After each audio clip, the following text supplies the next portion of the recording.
After a refreshing 2-day getaway, my husband and I decided to head back home, but not before picking up some souvenirs for John and his mother, Mary. Instead of going straight home, I thought it would be nice to drop off the gifts at Mary's place first since it was on the way. I had already let John know we were stopping by, but as we pulled up to the house, an eerie stillness hung in the air. Despite the darkening sky, not a single light illuminated the windows, and an unsettling silence enveloped the property. Something doesn't feel right, I muttered, a sense of unease creeping over me. Yeah, I wonder what's going on. Watch your step, my daughter cautioned as we carefully navigated the snowy path to Mary's front door, mindful not to slip on any hidden patches of ice. As we entered the house, the atmosphere felt charged with a recent human presence, yet the dimly lit interior revealed a disarray of scattered belongings. As if someone had hastily fled the premises. Mom, it's kinda creepy, Jessica whispered, her voice trembling slightly. I know, honey. Do you want to wait outside? I asked, but she shook her head, determined to stay by my side as we hesitantly ventured further into the house. Hello! It's Emily! Is anybody home? I called out, my voice echoing through the empty rooms, but no response came. We made our way to the bedroom where Mary would typically be resting, and as we pushed open the door, a biting chill greeted us, far colder than any indoor space should be. There, in the far corner of the room, lay Mary, her face ashen and her body wrapped tightly in a blanket. Oh my God! Mary! I gasped, rushing to her side and desperately trying to rouse her, but her skin was frighteningly cold to the touch. I'm Emily. Your average housewife juggling the demands of raising a child and working a part-time job. My husband, John, is an office worker at a large corporation, often putting in long hours late into the night. Our daughter, Jessica, is a responsible high school student who always goes out of her way to help me, whether it's preparing her own lunch or assisting with household chores. Just down the street lives John's mother, Mary, a woman in her 70s. A few years ago, she fell ill and has been bedridden ever since, leaving me to care for her for the past 5 years. Balancing my part-time job with regular visits to Mary's house to provide care has been incredibly challenging. A responsibility that should have fallen on John's shoulders. But with his demanding work schedule and our comfortable financial situation, I never complained. Besides, from the moment I married John, Mary had always treated me with such kindness, as if we shared a special connection. When Jessica was born, she stepped in to offer guidance and support when I felt overwhelmed and unsure, even becoming a playmate for our little girl. For that, I am eternally grateful. So, I quietly continued to care for her, driven by a deep sense of obligation to repay her, even if only in some small way, for all that she had done for our family. Even so, I had hoped John would at least help out on his days off. You're off today, right? I was wondering if you could help with Mary's care. I tentatively asked him. But his response was always the same. Sorry, I can't. I'm really busy. I have to go into work today, even though it's a holiday. So please, take care of Mom for me. He never made any effort to assist with her care. To be fair, he was working almost non-stop, just as he said. With a schedule like that, you'd think he'd collapse from exhaustion, but John always came home late at night in high spirits. Seeing him like that, I figured he must really love his job. I didn't know the specifics of what he did, but I did receive a call from a woman named Sarah once. She said she was a colleague of my husband's, and when John heard about it, he rushed back to work even though he had just gotten home. If he was working that hard without complaint, I couldn't bring myself to demand that he please help with the caregiving. So, I never grumbled in front of my family and focused on providing devoted care while managing the household chores. I'm so sorry about this. If I wasn't in this condition, I wouldn't be causing you so much trouble, Emily. Mary would apologize every time she saw me. It's all right. We're family, aren't we? If it gets to be too much, please don't hesitate to let me know. Oh, don't be silly. It's no trouble at all. Thank you, dear. I meant every word, and she seemed to be speaking from the heart as well. To avoid putting any extra strain on me, she would try to change positions on her own, doing what she could to make caregiving easier for me. As I was tending to Mary, the door to her house opened, and Jessica walked in. Mom, I'll take over from here. You should get some rest, she said, immediately trying to help with the caregiving. Now, hold on a minute. Don't you have entrance exams to study for? But Mom, you were feeling dizzy the other day. You really should take a break. No matter what I said, Jessica wouldn't listen. She pushed me aside and started taking care of Mary. Now Jessica's involved too. I'm so terribly sorry for all the trouble, Mary said, looking even more apologetic. Don't worry about it. Actually, I'd love to hear more stories about the old days. When Jessica was little, John and I were so busy that Mary often looked after her. That's why, even now, Jessica adores her grandmother. So, in between studying for her exams, she actively helps out with the caregiving. Normally, I should be telling her to focus on her studies, but as Jessica pointed out, I had been feeling fatigued these past few days. I decided to gratefully accept my daughter's kindness. All right, I'll take a short break. Let me know if anything comes up. Mary, I hope that's okay with you. Got it. I'll call you if we need anything. I'm sorry about this. Thank you, Jessica. I headed to the bedroom and laid down. Almost immediately, I felt my consciousness drifting away. Just 20 minutes. No, I'll rest for 30 minutes. Then, I'll switch with Jessica, I thought to myself as I drifted off to sleep. In the end, I slept for nearly an hour, not just 30 minutes. This was my life now. My body was exhausted, but I never considered myself unhappy. Even though he didn't help out much, John was working really hard at his job, Jessica was a kind girl, and Mary was a wonderful person. I had no intention of complaining, and I didn't think this lifestyle would continue forever. Mary's health was visibly declining, and both Jessica and I could sense that she didn't have much time left. So, to ensure we had no regrets, I wanted to focus on her care for now. Then, one day, something surprising happened. When John came home, he said, Emily, I got these from work, and handed me some travel vouchers. Oh my, what are these for? Did you do something good? My boss at work gave them to me. I guess it's his way of telling me to take a break sometimes. As if he doesn't know how busy I am. But that's great, isn't it? Let's go. Yay! Let's go on a trip. Jessica chimed in, having overheard our conversation.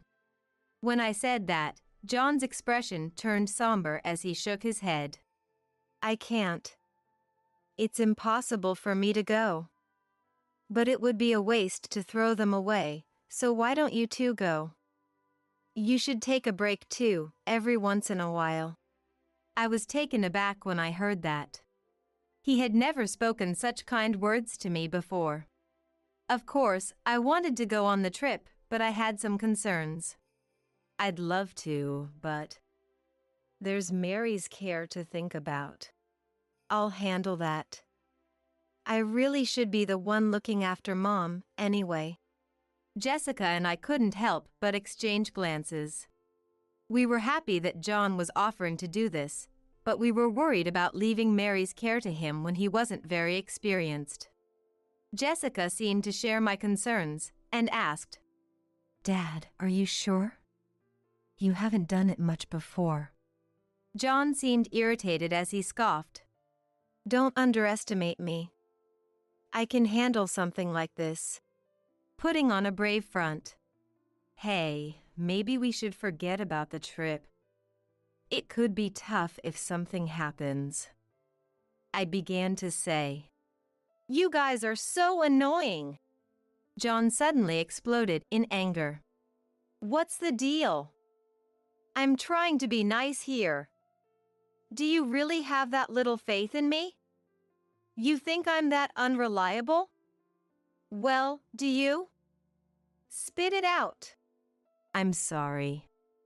That's not what I meant," I stammered. "We didn't mean anything by it," Jessica added, both of us cowering in the face of his outburst. Seeing us so frightened, John smiled, seemingly satisfied. "That's what I thought. There's no need to worry. It's only for one night, anyway. It's not like I'm telling you to go on a trip around the world." When he put it that way, we couldn't argue. "Well, then, since we have the chance, why don't we go?" Something about the way John was so adamant about us taking this trip didn't sit right with me. But not wanting to anger him further, we decided to go. The destination was a tourist spot not too far from here, and we were able to stay at a fairly nice hotel. I was worried about Mary, but John wasn't a child, so I figured he'd manage somehow. If anything happened, he'd contact us, and we had a way to get back quickly. Around that time, a cold wave had brought heavy snowfall, turning the entire landscape into a beautiful winter wonderland. Jessica seemed to be enjoying herself, but being the diligent girl she was, she had brought her study materials to the room. We walked through the snow-covered streets, enjoyed delicious meals, and had a wonderful time. After 2 days, feeling completely refreshed in both body and mind, we bought souvenirs for John and Mary and decided to head back. We could have gone straight home, but since Mary's house was closer, I thought I'd drop off her souvenir first. I had let John know in advance that we were heading to Mary's place, but when we arrived, there was no sign of anyone. It was already getting dark, but not a single light was on, and an eerie stillness hung in the air. "Something seems off," I murmured uneasily. "Yeah, I wonder what's going on. Watch your step," Jessica replied as we trudged through the snow, careful not to slip on any ice, and opened the front door to Mary's house. Inside, there was a lingering sense that someone had been there recently, but it was dark and objects were strewn across the floor. It looked as if someone had left in a hurry. "Mom, it's kinda creepy," Jessica whispered. "I know. Do you want to wait outside?" However, Jessica refused, so the two of us cautiously entered the house. "Hello!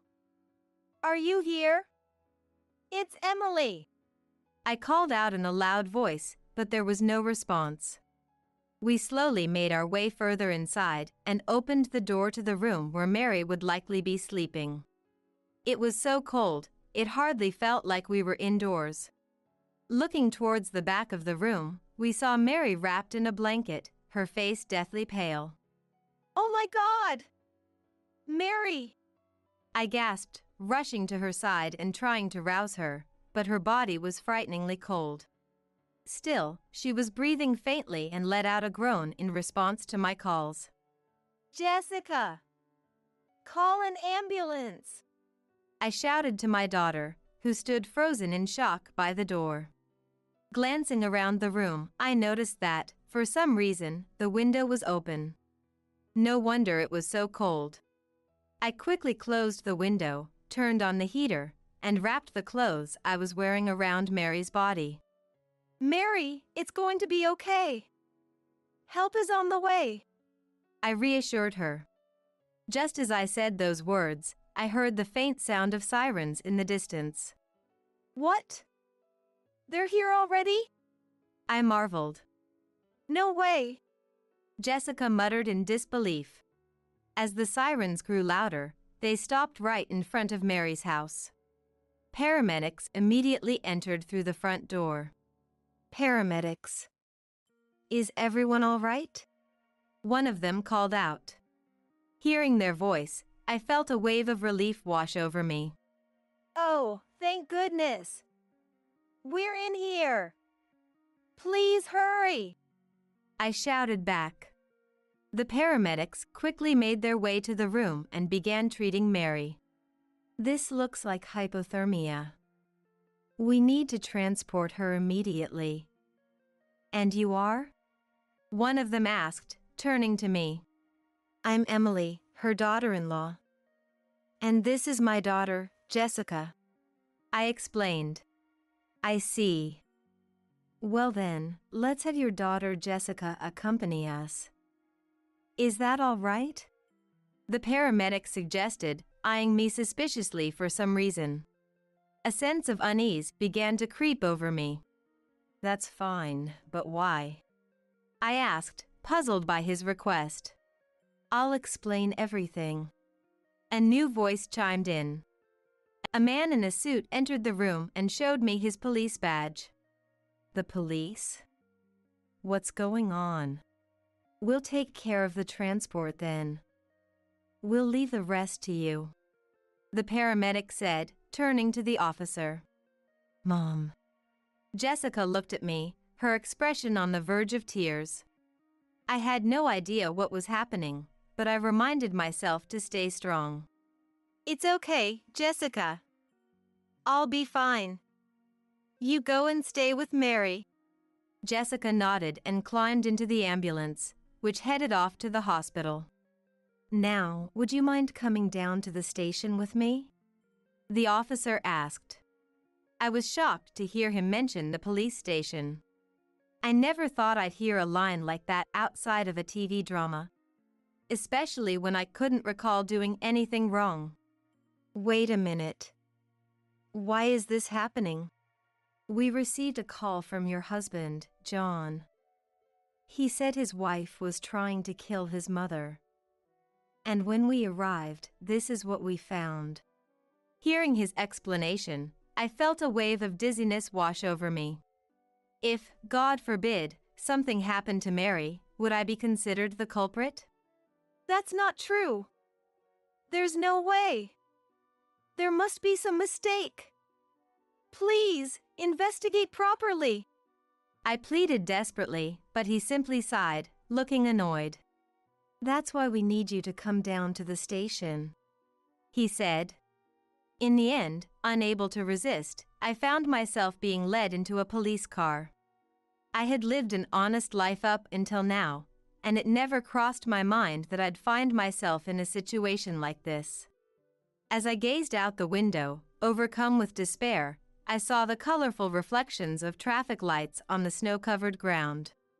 Suddenly, I caught sight of children playing in the snow and couldn't help but shed a tear. The winter landscape that I had enjoyed during our trip now felt incredibly cold and harsh. Thinking about what lay ahead, a sudden fear gripped me. I could picture myself being featured on the news. The woman on your screen now is the suspect, Emily. Emily was arrested yesterday evening on suspicion of attempting to murder her bedridden mother-in-law. If that happened to me, what would become of Jessica? As the daughter of a criminal, her chances of getting into college, let alone her entire future, would be ruined. But I was innocent. As these thoughts raced through my mind, my heart began to pound faster, and I felt an overwhelming urge to flee.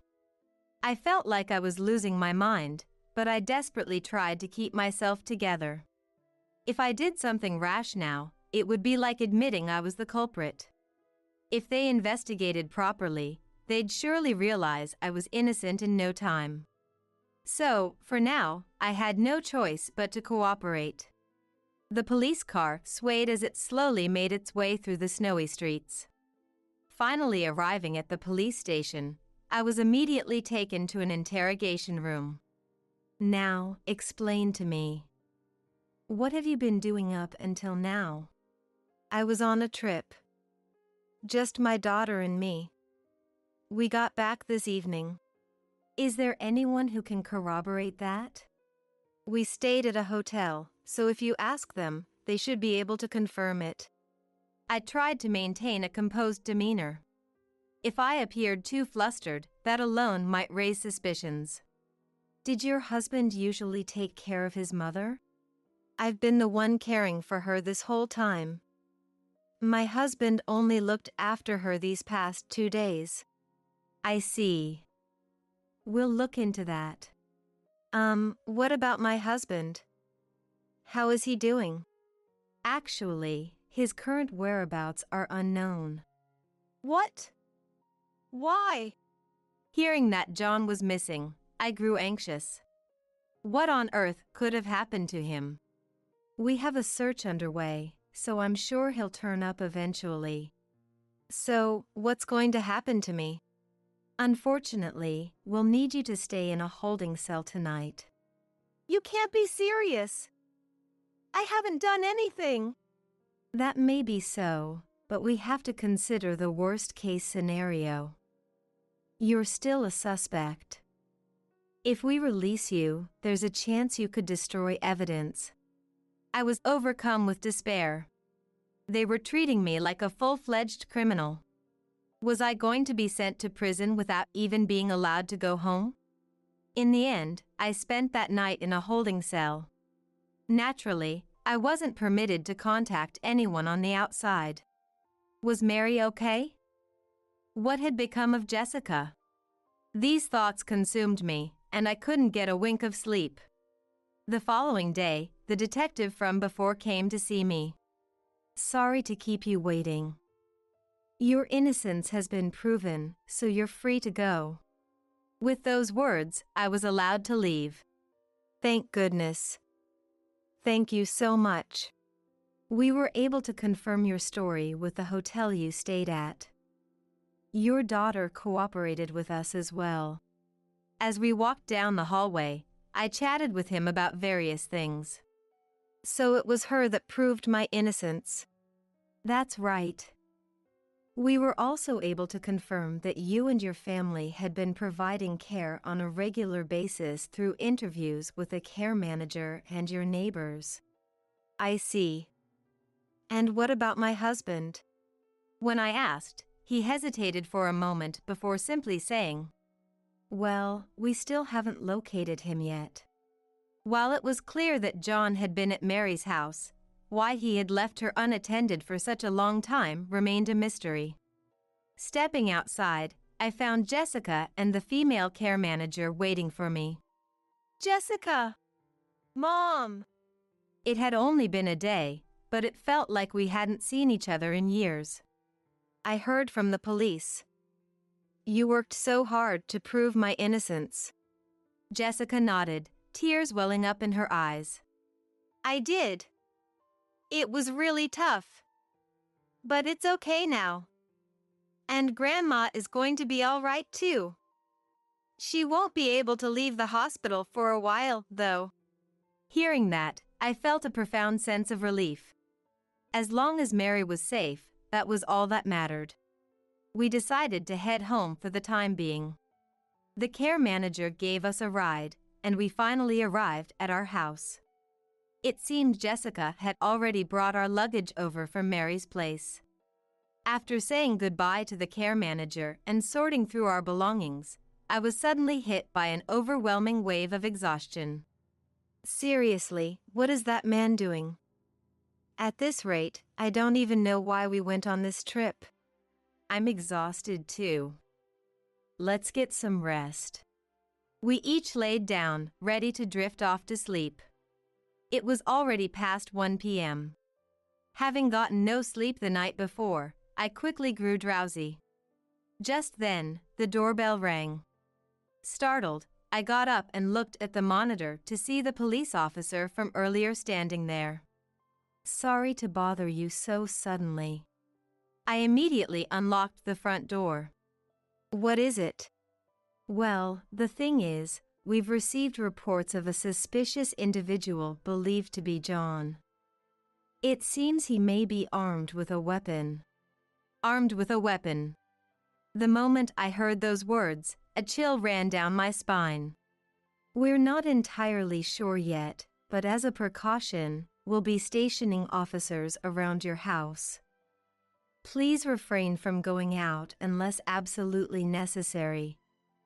And make sure to keep your doors locked tight. With that, he closed the door. I immediately explained the situation to Jessica, and we checked all the locks in the house. Fortunately, nothing was left open, so we could breathe a small sigh of relief for now.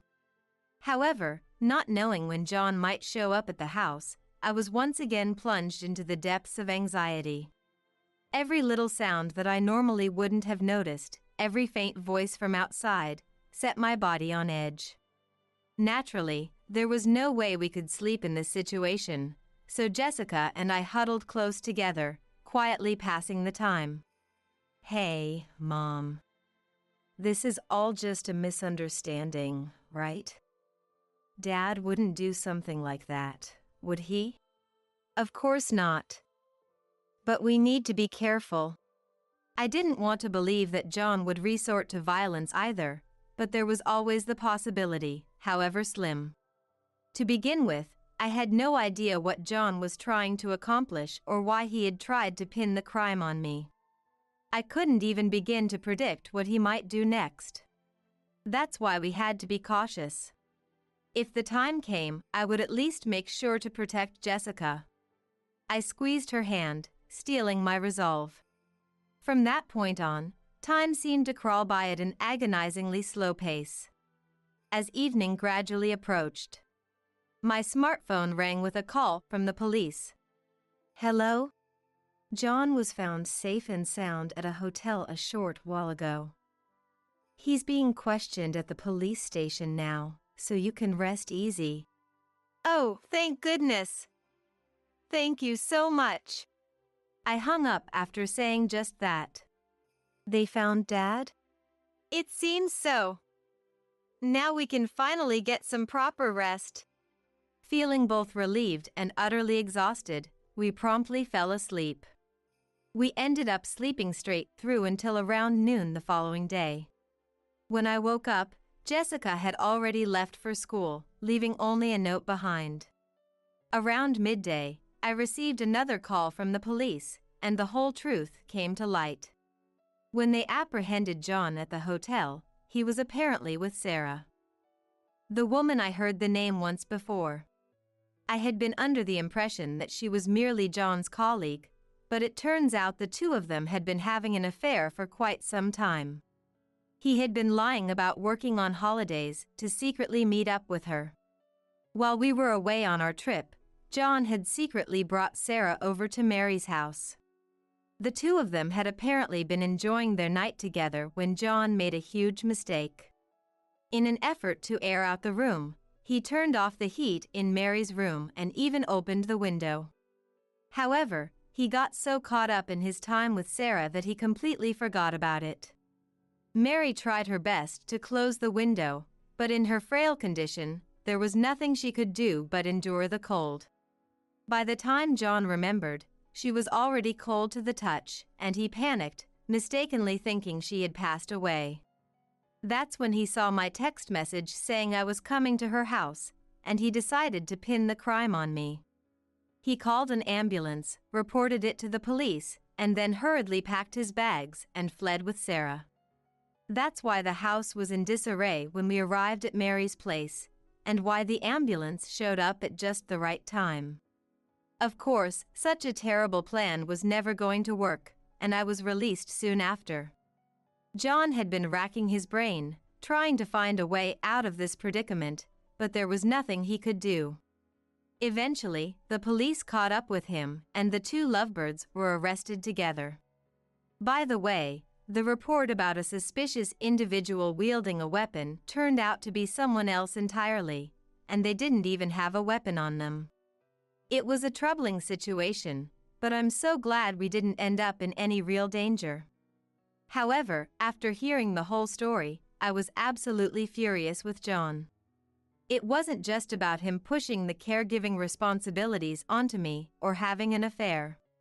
Of course, those things were unforgivable too, but more than anything, I couldn't forgive him for putting Mary's life at risk. I couldn't bear the thought of continuing to live with a man who would treat his own mother so cruelly.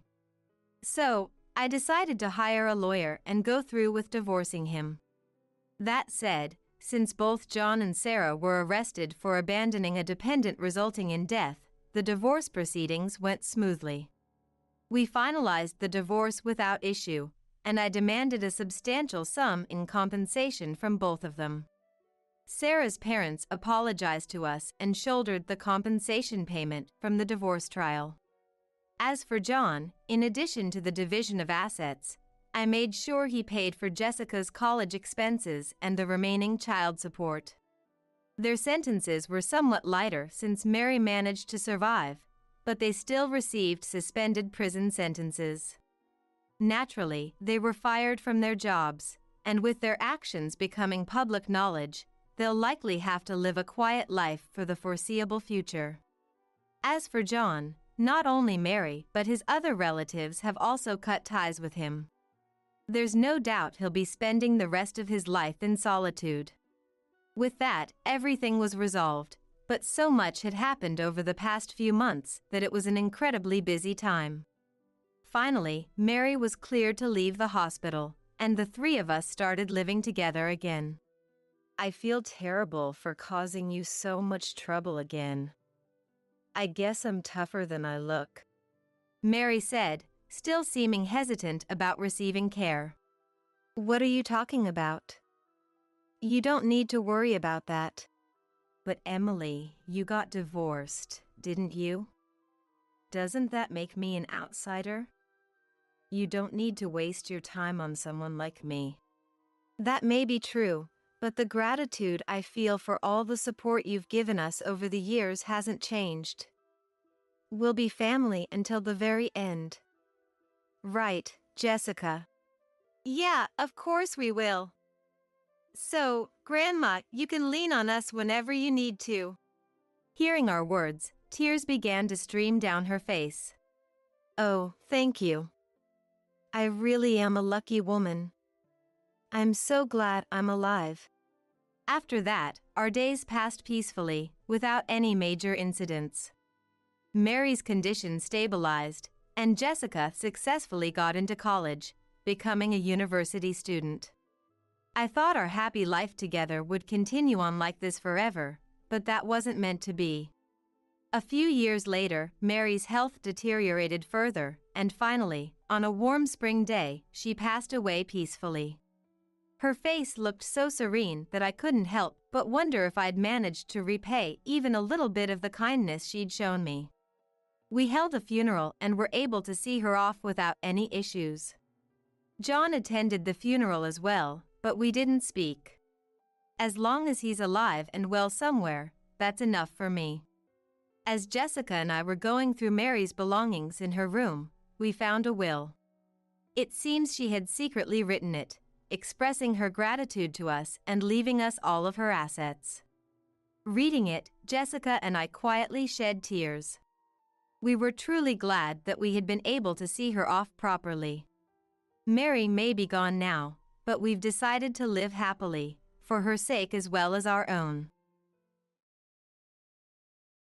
Until just now, I was really wondering if this was the right moment, but it was my husband Bert's words that made up my mind. Standing tall with arrogance, he said, "Bring me a beer!"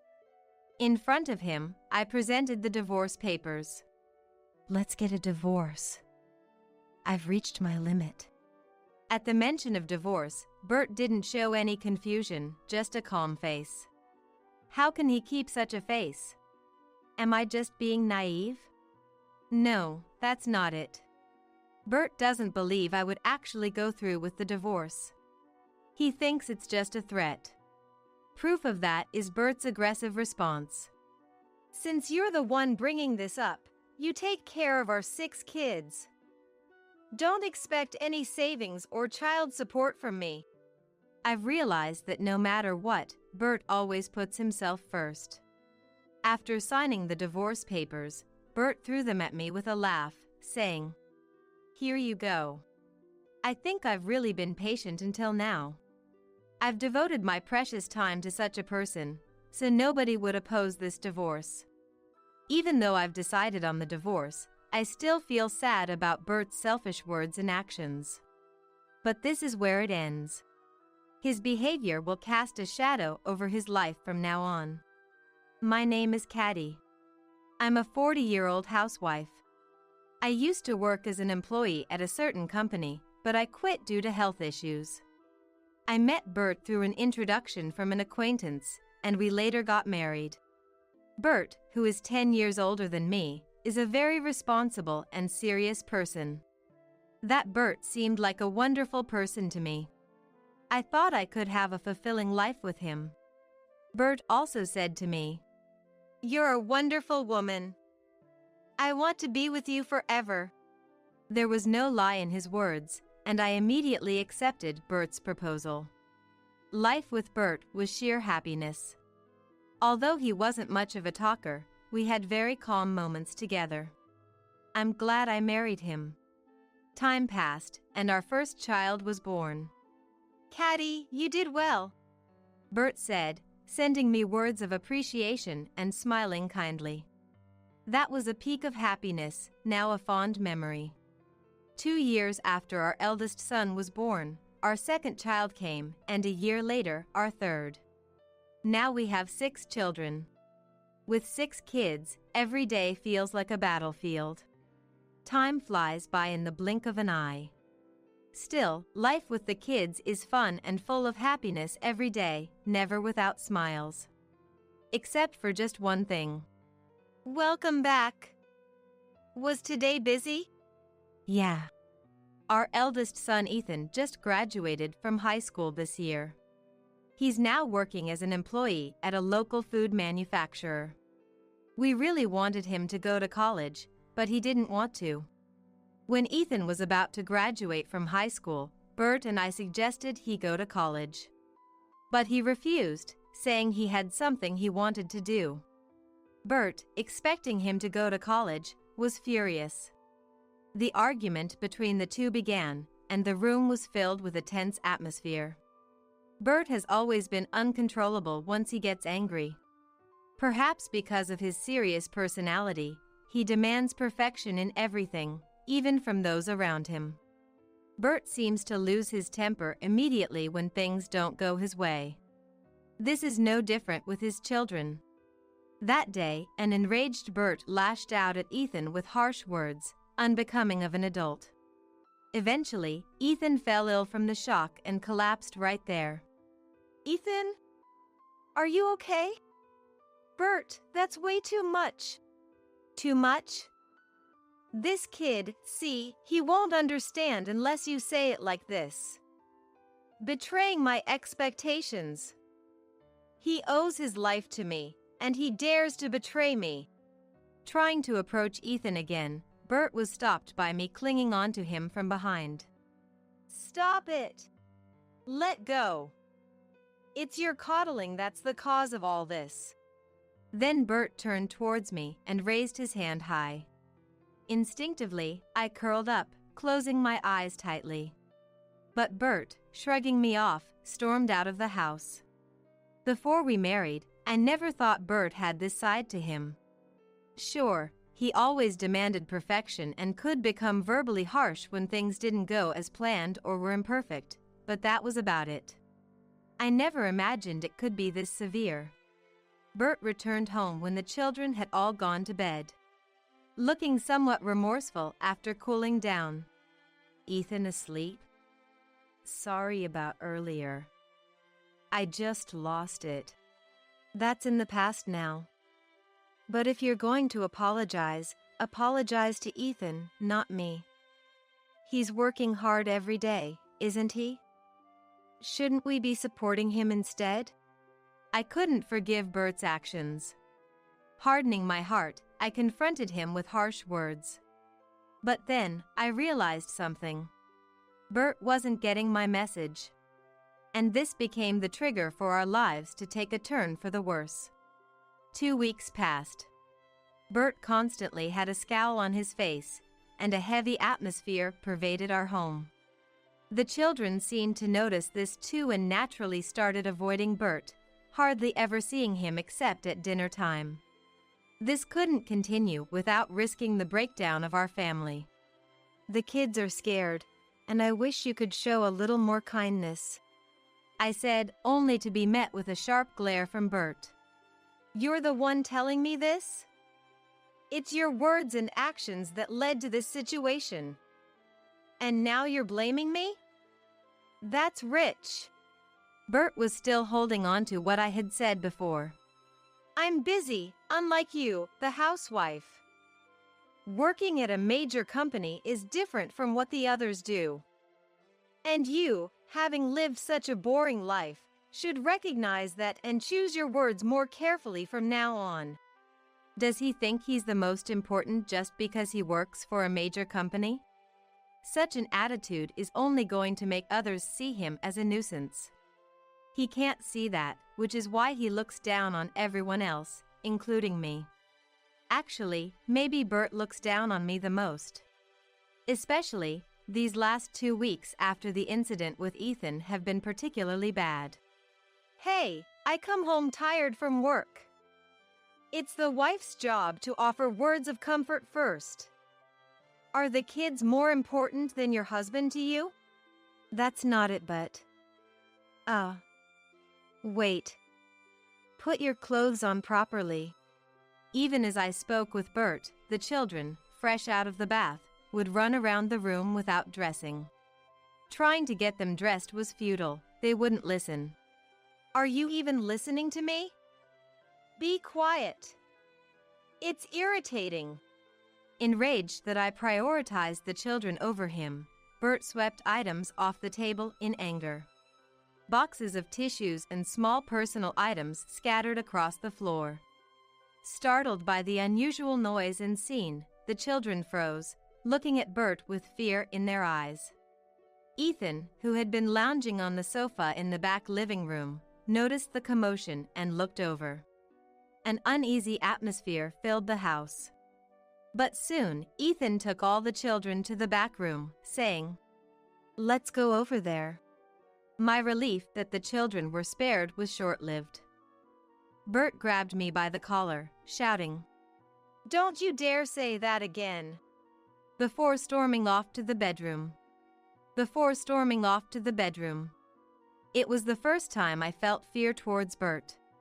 One day, upon returning from work, Bert looked at me and said, "Isn't it strange? They're supposed to carry my blood, yet how did such failures come to be? Come to think of it, you dropped out, didn't you? That's why we have such failures for children." Mystery solved. Unbelievable words. How could he call his own children failures? And in a voice loud enough for all the kids to hear. I didn't care what he said about me. The fact he mocked me for being a dropout didn't matter. I could endure that. But I couldn't stand him speaking ill of the children. Especially not from their own parent. However, Bert's contempt continued. If I made dinner, he'd say, "This is what poor people eat, not something for an elite like me." Or on another day, he'd complain about the housework not being perfect. Coming home tired to be greeted by this messy, dirty entrance. You're a housewife, aren't you? Shouldn't it be clean everywhere? Not just the entrance, but the hallways, windows, toilets, baths, everything. What's the reason for not cleaning perfectly? Explain it to me so I can understand. And he'd say these things intentionally in front of the children. This went on for 2 weeks. Bert seemed to enjoy watching my spirit break little by little. I can't take this anymore. The children were sound asleep. Beside them, I was under a blanket, cursing my life. Why did I fall in love with this man? Why did I marry him? The more I thought, the more my heart raced. Tears flowed. Then, it happened. Suddenly, a gentle, somewhat low voice asked, "Are you okay?" I peeked out from under the blanket with a tear-stained face and saw Ethan looking at me with concern. "Mom." "Ethan. I'm sorry." Ethan seemed to understand everything with just that one word. He hugged me without saying a word, gently rubbing my back. Ethan's hands felt so big and warm. When did he grow up to be so admirable? "Mom, you've done a great job." No matter what Bert said, I had endured and tolerated it. Despite being scorned and looked down upon, I had persevered. But it was time to end that. Ethan's words of encouragement helped me make my decision. "Thank you. I'm all right now, so you go back to sleep, Ethan. You have an early day tomorrow." "Okay." Relieved by my words, Ethan returned to his room. Next to me, the children, unaware of Ethan's visit, slept on. Looking at their faces made me question my decision. But there was no turning back now. No, I had to make a decision. But how will we manage to live from here on out? My determination and anguish swirled in my mind. Then, Ethan came back into the room with a document in hand. "Mom, this." "What is this?" I scanned the document from top to bottom, handed to me by Ethan. If this was true, there might be a way out. I felt a sense of possibility. A feeling that it's going to be all right. The next day, I waited for Bert to return from work. But, of course, on such a day, Bert was late due to overtime, not returning even by 7 p.m. I had dinner with the children first, but he still hadn't returned. I was considering whether to bathe the younger children. "I'll do it," said Ethan, offering to take over. He knew what I was planning to do. "Thank you." Eventually, Bert returned around 9 p.m. Looking tired as usual from apparent overtime. "Hey, bring me a beer quick." If you know your husband is coming home tired, you should have the beer ready. How useless can a wife be? I had been wondering if this was the right moment, but Bert's words just now made up my mind. Standing boldly in front of Bert, who demanded a beer, I presented the divorce papers. "What? What's this?" "Let's get a divorce." "I've reached my limit." Bert, faced with the word divorce, didn't show any confusion, just a calm face. How can he remain so composed? Am I just being naive? No, that's not it. Bert doesn't believe I would really go through with the divorce. He thinks it's just a threat. Proof of that, Bert spoke with confidence. "Since you're the one who started this, you take care of the 6 kids. Don't expect any savings or child support from me." It was clear that Bert always put himself first. After signing the divorce papers, Bert threw them at me with a laugh, saying, "Here. I think about how much I've endured until now. No one would oppose this divorce, given all the time I've dedicated to such a person." Even deciding on divorce, Bert's selfishness and attitude brought sadness. But that's as far as it goes. His actions would only cast a shadow over his own life from now on. That night, after confronting Bert with the divorce and while the children and Bert were asleep, I prepared to leave the house with Ethan. Ethan, knowing it would come to this, silently packed and prepared. Thanks to doing it together, we managed to leave the house early in the morning. Bert went to work as usual, but when he returned, no one would be here. That's when he would realize the situation he's in. The new apartment was about an hour's drive away, located a bit away from a residential area in a high-rise building. The children were thrilled the moment they stepped into the room. I never imagined we could live in a place like this. We ended up living in what's called a high-rise due to certain circumstances. All thanks to Ethan. A month has passed since the divorce. Unlike before, I no longer feel unreasonable stress. The children seem happier too. What was the point of our previous life? Life seemed so much more enjoyable, indicating just how awful living with Bert had been. But that's already in the past, and there's no use dwelling on it. Yet, Bert's selfishness wouldn't let me forget. After divorcing Bert and moving to the high-rise, Bert began calling incessantly. Again. I was getting fed up with Bert's calls. The children didn't seem to know who was calling, but as usual, only Ethan seemed to be aware.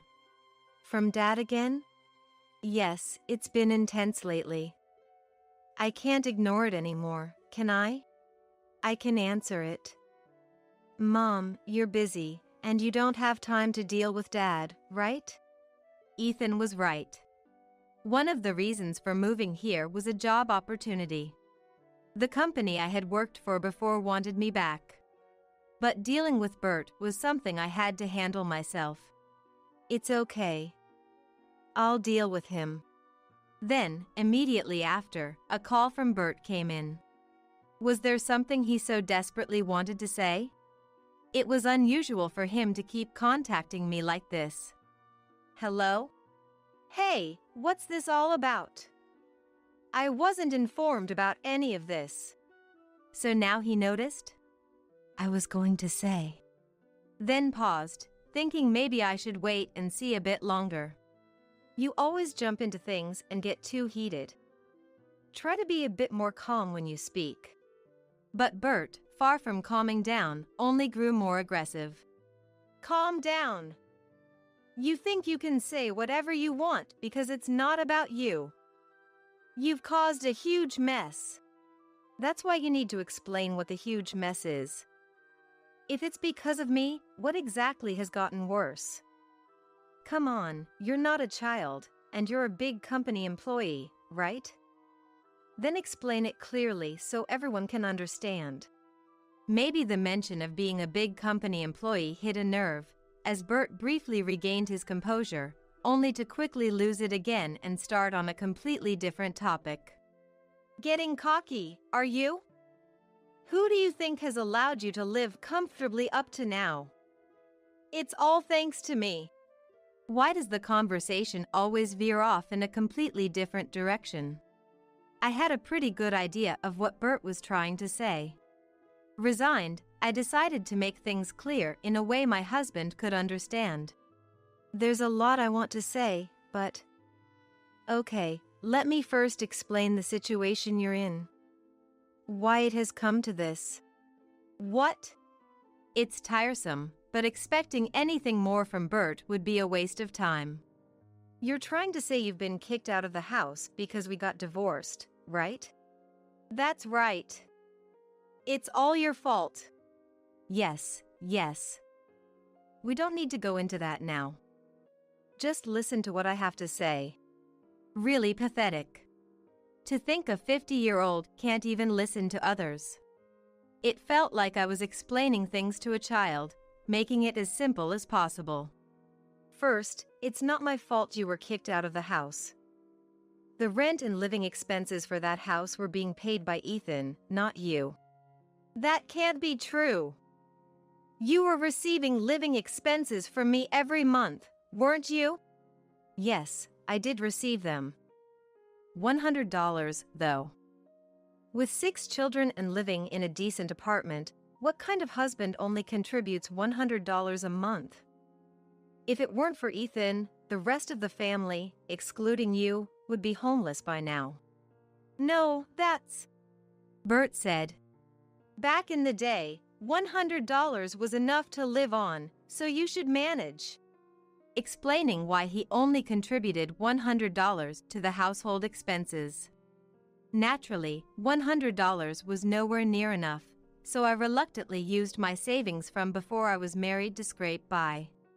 Then one day, Ethan suddenly handed me some money. Use this. What? What is this? It's my salary for this month. From now on, I'll support us, so you don't have to worry.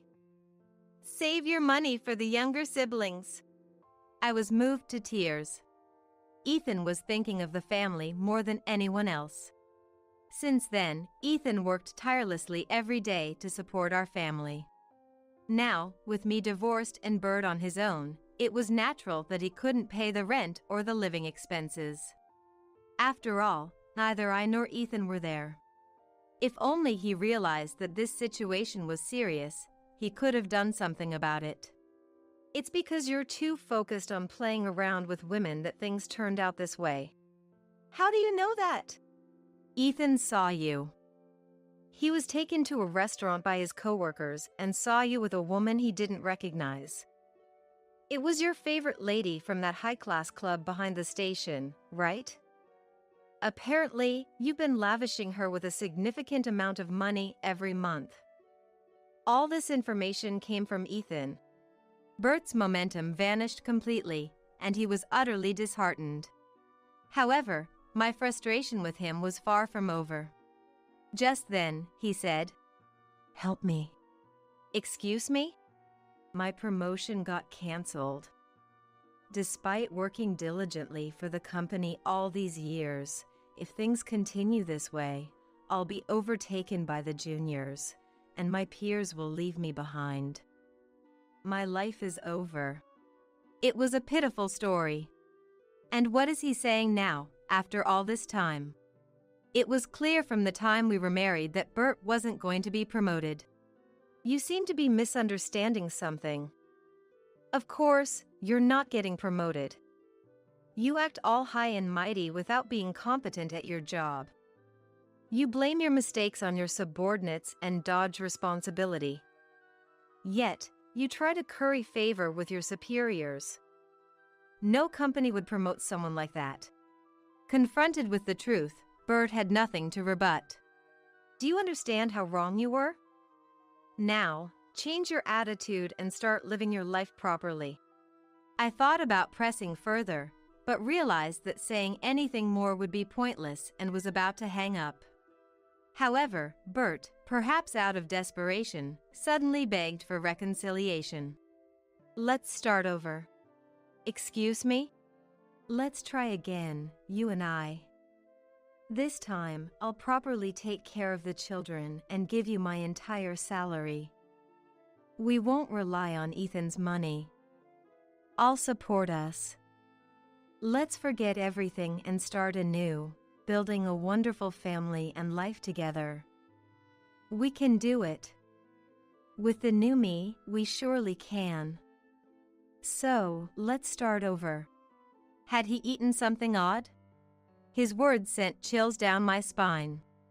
Ethan, listening nearby, looked more dismayed than I had ever seen him. Do you even understand what you're saying? Starting over is impossible. Absolutely impossible. Even if you transformed into a wonderful person, it's impossible. No matter how much money you offer, it's impossible. Just hearing your voice makes it impossible. It's simply impossible. That's all. There's no way that's true. You just don't understand the risk of letting go of a big company employee like me. Big company employee, huh? I hadn't wanted to go this far for the sake of Bert's pride, but it seemed necessary to make him give up. Listen, you always bring up being a big company employee, but do you even understand your current situation? Do you realize you're the top candidate for layoffs in the company? Or better yet, do you know where I work? Where? At N Corporation. The same company as you. I work there as the Chief of General Affairs. Though it's remote work. What? Bert must have never imagined that I was working as the Chief of General Affairs at the same company. Shocked, he murmured something unintelligible over the phone. I originally worked as a sales department manager at N Corporation, but the continuous busy days led to a deterioration in my health, and I resigned. Feeling down because I couldn't work, which had been my only joy, I was introduced to Bert by an acquaintance. Surprised to hear he worked at the same company, I wanted to say, "Me too." But Bert bragged so much about working at N Corporation that I ended up not saying anything. He kept bragging about it even after we got married. But now, knowing that I had been a manager at N Corporation and had taken the position of General Affairs Manager, his boasting had become meaningless. But why suddenly a General Affairs Manager? It's thanks to Ethan. Ethan's? The president of the company where Ethan works was a classmate of N Corporation's president. Through conversations between the presidents, Ethan's work ethic became a topic of discussion, and it was then revealed that I was Ethan's mom. The president of N Corporation personally sent me a letter through Ethan, asking me to come back. Thanks to Ethan's support, I decided to return to work. What surprised me more was that the president arranged for our family to live in the high-rise condo he used to live in. It was a gesture of gratitude for returning to N Corporation, but I was astonished to learn it was such a luxurious high-rise condo. It was rented out to us at a very low price, considering it was for the sake of the young children. I am deeply grateful to the president for allowing us to live in such an incredible place. That's the story.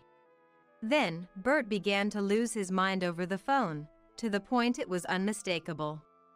I could hear Bert yelling in a voice I had never heard before, and while I couldn't make out the exact situation over the phone, it was clear there was commotion around him. Alongside that, there were also voices that sounded like multiple security guards saying, "Don't move!" A few minutes later, I heard the sound of police sirens, followed by a moment of silence, and then Bert's shouting alongside the shouts of police officers. Finally, the sound of the police sirens faded away, growing distant. I later learned from an acquaintance that Bert had caused a scene at the entrance of N Corporation during work and was warned by security guards. His defiant attitude led to a call to the police, and he was taken away. After being held for questioning, he was eventually released. Naturally, this incident led to his termination from the company, and now he is reportedly living on the streets without a home. But there's still something Bert needs to do for us. It involves paying alimony and child support. To ensure he pays these, we've hired a lawyer and are prepared for battle. We've caught Bert, who is now living on the streets, to demand alimony and child support. Bert is said to be working desperately every day to make these payments. The former big company employee is nowhere to be seen. As for me, I'm leading a busy life as an executive of N Corporation, working from home. Of course, I'm always surrounded by my young children.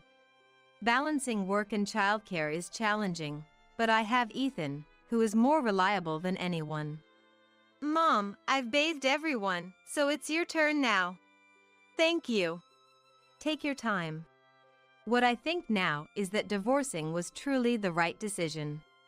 Had we forced ourselves to continue the marriage, not just my life, but also the lives of my children, would have been ruined. I'm only grateful to Ethan for leading us to make this decision. From now on, I plan to live happily with our family of 7. In the dim light of the evening, inside the room, the doorbell rang. I wiped the tears streaming down my cheeks and looked toward the entrance. My mother-in-law Anna and my sister-in-law Sophia stood side by side. Oh, they've come to help. I hurried towards the entrance. Opening the door, I was stunned. Come on, please. Bring them in. Anna's voice directed people who appeared to be movers. Excuse us, we're coming in. And they entered the house. What? Wait, what's going on? Hearing my bewildered voice, my son Noah, who was in his room upstairs, hurried down the stairs. What's happening, Mom? Noah asked, watching the movers bustling around. Well, I turned back to Noah, confused, when Anna and Sophia spoke up. We're taking my son's house. You guys need to leave. Yeah, that's right. Get out now. Meanwhile, my father-in-law John efficiently directed the movers, and the boxes were carried into the living room as well as the other rooms one after another. Suddenly, Noah, his face turning pale, exclaimed, "No, you can't do that. Don't you know, aunties? His face was ghostly pale. This house isn't Dad's anymore, and it's haunted." John turned around, and the movers stopped in their tracks. Catching everyone's attention, Noah shook with a tremor. "My name is Emma, 41 years old. My husband, Liam, was a 42-year-old company employee. He had a calm nature and doesn't indulge in alcohol, smoking, or gambling. He worked diligently every day for our family. Liam's hobby was watching movies with me on weekends. Until last year, our son Noah used to join us, but since starting middle school, he preferred spending weekends with his friends over us. While I felt a bit lonely, Liam seemed to find it endearing. He fondly recalled not following his parents' advice to go to a prestigious school, his time as a class representative and student council president, and talked about his high school best friend. "Jackson was your best friend, right? You've always been a top student, haven't you?" I teased. Liam laughed. "If my parents heard that, they'd be outraged." Squinting his eyes while reminiscing. "Still, I had a great time in school," he murmured. "Are you having fun now?" I asked while watching a rented DVD at home. "Yeah, I am," Liam answered simply. Then, looking around the living room. "No," he corrected himself. "It's more than fun. It's happiness. We chose and bought this house ourselves. I have a kind wife and a healthy son." His face clearly showing that. "There's nothing more I want." From the bottom of his heart made me blush. "That's where you say beautiful wife." I swung my arm in mock frustration, and Liam dodged with a laugh. All right. I'm happy with my beautiful wife. All I need to do now is work hard to pay off that mortgage." We were still paying off our home loan. Liam had arranged the loan so that I, a housekeeper, wouldn't need to work. I'm the lucky one to have such a kind husband, I thought to myself, watching the DVD next to Liam. Liam would always say that our married life is happy, but I can't help but think it wasn't quite happy for him back when he was living at his parents' house before we got married. It's apparent to anyone that he didn't get along well with his parents and his sister, Sophia. I heard the whole issue started when Liam didn't attend the high school his parents wanted him to go to. Sophia, who is 2 years older than him, obediently enrolled in the high school chosen by their parents. She went to college and even got a job at a company her parents approved of, just as they wanted. My sister has become incapable of thinking or deciding for herself. According to Liam, that's how it was. It's easy to just do as your parents say, but then you become a person who can't act without their instructions. You lose the ability to adapt to situations and make your own decisions. As expected, once Sophia started working at the company, she couldn't do anything without being told what to do, felt uncomfortable, and quit within a year. Then, her parents quickly arranged her marriage to Harry, my brother-in-law. Even though Liam was there, they made Harry their adopted son-in-law and lived with him. To me, it doesn't make sense to adopt a son-in-law when you already have a capable son like Liam. And it's not like John's family was that wealthy or anything. John was just a regular company employee. I didn't see the need for them to struggle financially to send their kids to a preparatory school. Ah, that's just my mother and father putting on a show, Liam would say. Apparently, there was a wealthy family living nearby, and their daughter was the same age as Sophia. When they were younger, they used to play with the neighborhood kids, but that changed once they started attending preparatory school. Nothing in particular happened between them and that family, but Liam's parents envied that girl and her family. Determined to send their own children to a preparatory school, they saved up diligently and managed to enroll Sophia into one. As a result, their dinners were humble, except for Sophia's luxurious sandwiches, a rather odd dietary life. Not seeing the need for such a struggle, Liam chose to attend a local high school. I think that was the right decision. But his parents were furious, and from that day, their attitude towards Liam noticeably changed. They used to beam with vanity when mentioning the high school Sophia attended.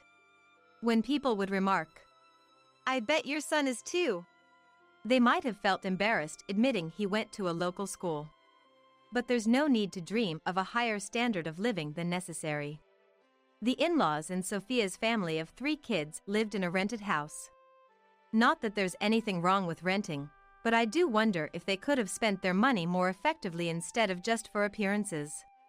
They even went into debt to send Sophia to a preparatory school and college, and they're still paying it off. I could never understand their way of thinking or their sense of money. This also applied to the allowances given to the kids. The difference in the amount given to Sophia's kids and to Noah, our son, was blatantly obvious. It might be a difference in affection for the grandchildren living with them, but I can't help feeling sorry for Noah. It makes me sigh to think that even Noah is affected by this. It seems that they also didn't like the fact that we owned our house. A 2-story single-family home. Our house is bigger than the in-laws. Showing off with a study, huh? This house is too nice for you. They often came over to our place and made such snide remarks. On top of that, they'd make sarcastic comments like, "Look, there's a stain here," or "The flooring is discolored," and so on and so forth. They would also nitpick. "It's not that impressive after all." They would complain. I really don't see the point of them doing that. If they don't like it, they shouldn't come over. According to Liam, they're just jealous. Or so he said. They're envious because they don't have money and we bought a house, even though we're paying a mortgage. Liam laughed, saying it's all because of their strange habit of keeping up appearances. Harry must have been earning a decent salary. John, who was in his 60s, was still working. But their debt repayment was holding them back. "Don't worry about it," Liam said, but Anna and Sophia would come over when Liam or Noah weren't around. Lately, they've been walking around our house freely while I prepare coffee. "This should be our bedroom. My husband likes this room. This room is spacious. Maybe it could be a study room for the kids?" They'd exchange such comments with each other. "What are you doing?" When I finally let my discomfort show, they just smirked and said, "Oh dear, we were just looking around." "Yeah, and you take your sweet time making coffee." I closed the door of the room they were snooping in and had them return to the living room. When Anna asked for a spare key, I felt a bit scared. I couldn't possibly give a spare key to Anna, who walks around someone else's house uninvited. There's a chance she could enter our house when no one is around and rummage through drawers and closets. I thought it was so selfish of them to ask for a spare key when they treated Liam so poorly. "I'll have to talk to Liam about that." I dodged the question and had Liam call later to firmly refuse the request. "How could you deny a key to your own parents?" Anna was furious, but unfortunately, it's his parents who are untrustworthy, so it can't be helped. "Anyhow, just come over when either Emma or myself are at home," Liam said, ending the call. Good health is the most important thing. It's a saying we often hear. At this age, I suddenly felt the weight of those words. Liam was diagnosed with cancer. After feeling unwell in his stomach and getting tested, we were lost for words. Each test revealed more cancer spread throughout his body. The doctor said that without surgery, he only had a few months to live. We had insurance, but it wasn't enough. We had to deal with not only the hospital bills but living expenses and our mortgage too. The happiness we had built fell apart in an instant. I was trembling with fear of losing Liam and the uncertainty of our future. I didn't know what to do and was just scared. "I'll ask my parents for help." My parents had already passed away. Being an only child, I had no other family to turn to. "Okay. I'll go too." We told Liam's parents, Sophia and her husband, about his condition and asked for financial help. Cancer can be treated pretty easily these days, right? Sophia didn't seem to grasp the situation. The in-laws were hesitant about giving financial aid, though not as much as Sophia. I thought I heard you finished paying off your debt a few months ago. Yeah, we finally managed to.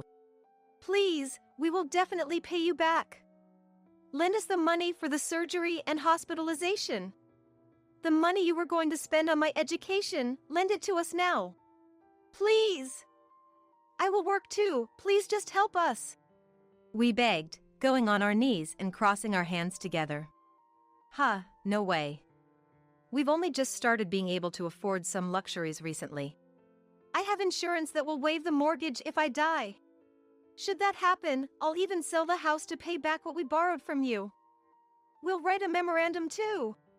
We pleaded again and again. But despite somewhat expecting it, we were devastated when Liam's parents shook their heads, refusing to help.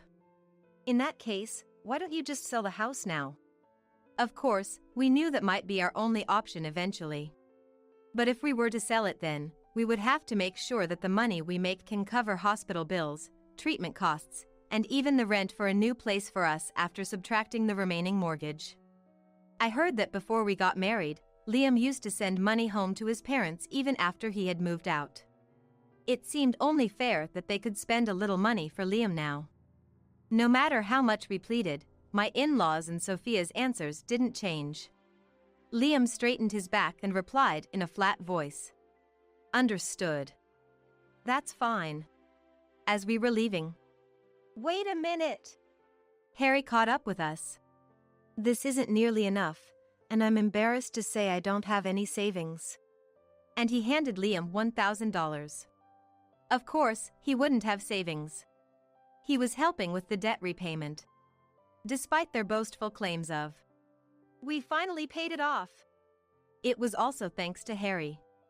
I'll try to persuade them again. Please don't lose heart. We thanked Harry deeply for his kind words. Thank you. Just the thought is enough. But still, do you have a plan? Yes. Like my sister said, we're thinking of selling the house.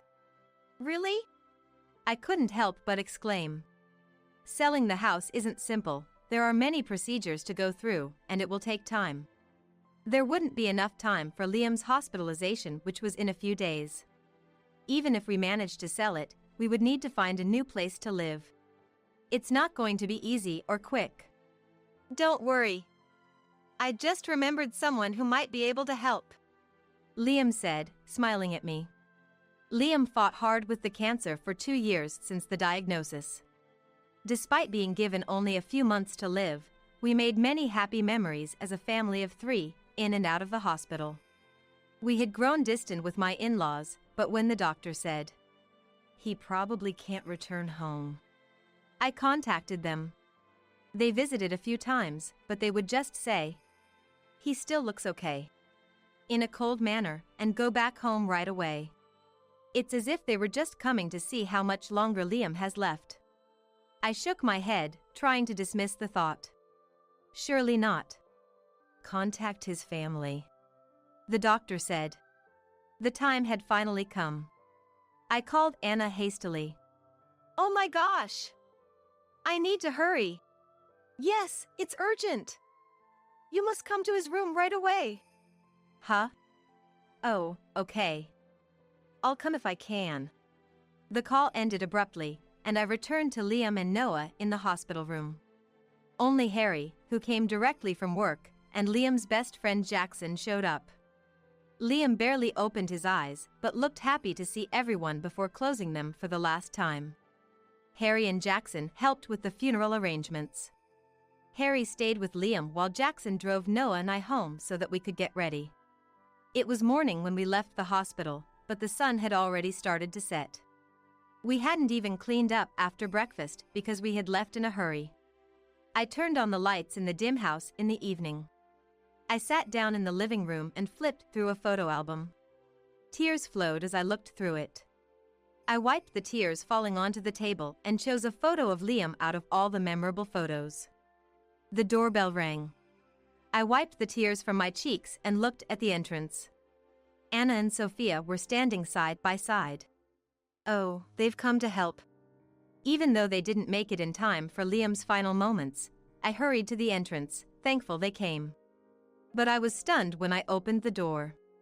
Come on, bring everything in. Anna's voice directed people who appeared to be movers. Excuse us, we're coming in. And they entered the house. What? Wait, what's going on? Hearing my bewildered voice, my son Noah, who was in his room upstairs, hurried down the stairs. What's happening, Mom? He asked, watching the movers bustling around. Well, I turned back to Noah, confused, when Anna and Sophia spoke up. We're taking my son's house. You guys need to leave. Yeah, that's right. Get out now. Meanwhile, John efficiently directed the movers, and the boxes were carried into the living room as well as the other rooms one after another. Suddenly, Noah, his face turning pale, exclaimed, No, you can't do that. Don't you know, aunties? Noah's face was ghostly pale. This house isn't Dad's anymore, and it's haunted. John turned around, and the movers stopped in their tracks. Catching everyone's attention, Noah shook with a tremor. In the midst of all this, a figure comes in through the entrance. What the heck are you doing bringing stuff into my house without permission? Get it out right now. Everyone jumped up at the sound of Jackson's angry voice, which seemed to echo throughout the house, or rather, the entire neighborhood. The movers began taking the stuff they had just brought in back outside without checking with my in-laws, their customers. Not knowing what to do with the boxes, they just left them on the street in front of the house. No, my desk! I heard my nephew's voice and turned to see Harry standing there with his 3 children. The children, seeing their belongings abandoned on the street, made complaints one after another, while Harry asked Sophia, I came over when I heard about the sudden move, but what's this all about? Although Harry is usually mild-mannered, he was furious. What? But Mom said we were moving. What are you talking about? You agreed too. In the midst of an ugly argument between mother and daughter, Harry coldly declared, I can't deal with you all anymore. We're getting a divorce. What? Wait, what are you saying? Harry negotiated directly with the movers to take only his and the children's belongings to his parents' house. Sorry for the trouble at such a difficult time. I'll have them take the kids and our stuff to my parents' place. Without giving Sophia a second glance, Harry and the kids left with the movers. Sophia collapsed crying on the road, and the in-laws stood dumbfounded among the remaining belongings. The neighbors came out to see what was happening, turning the situation into a nightmare. Can we at least move these inside so they're not in the way? I nodded at his words. Yes, that's fine. This is your house, after all. What do you mean? The in-laws stared at us, confused. This is the truth. The day after being refused financial help by my in-laws 2 years ago, Liam brought home with him a very tough-looking man. That man was Jackson. He ran a real estate business and even gave me his business card. I was told that he was a high school classmate of Liam's. Not only was his face tough-looking, but he had an intimidating vibe, so I couldn't help but imagine that he was involved with shady business.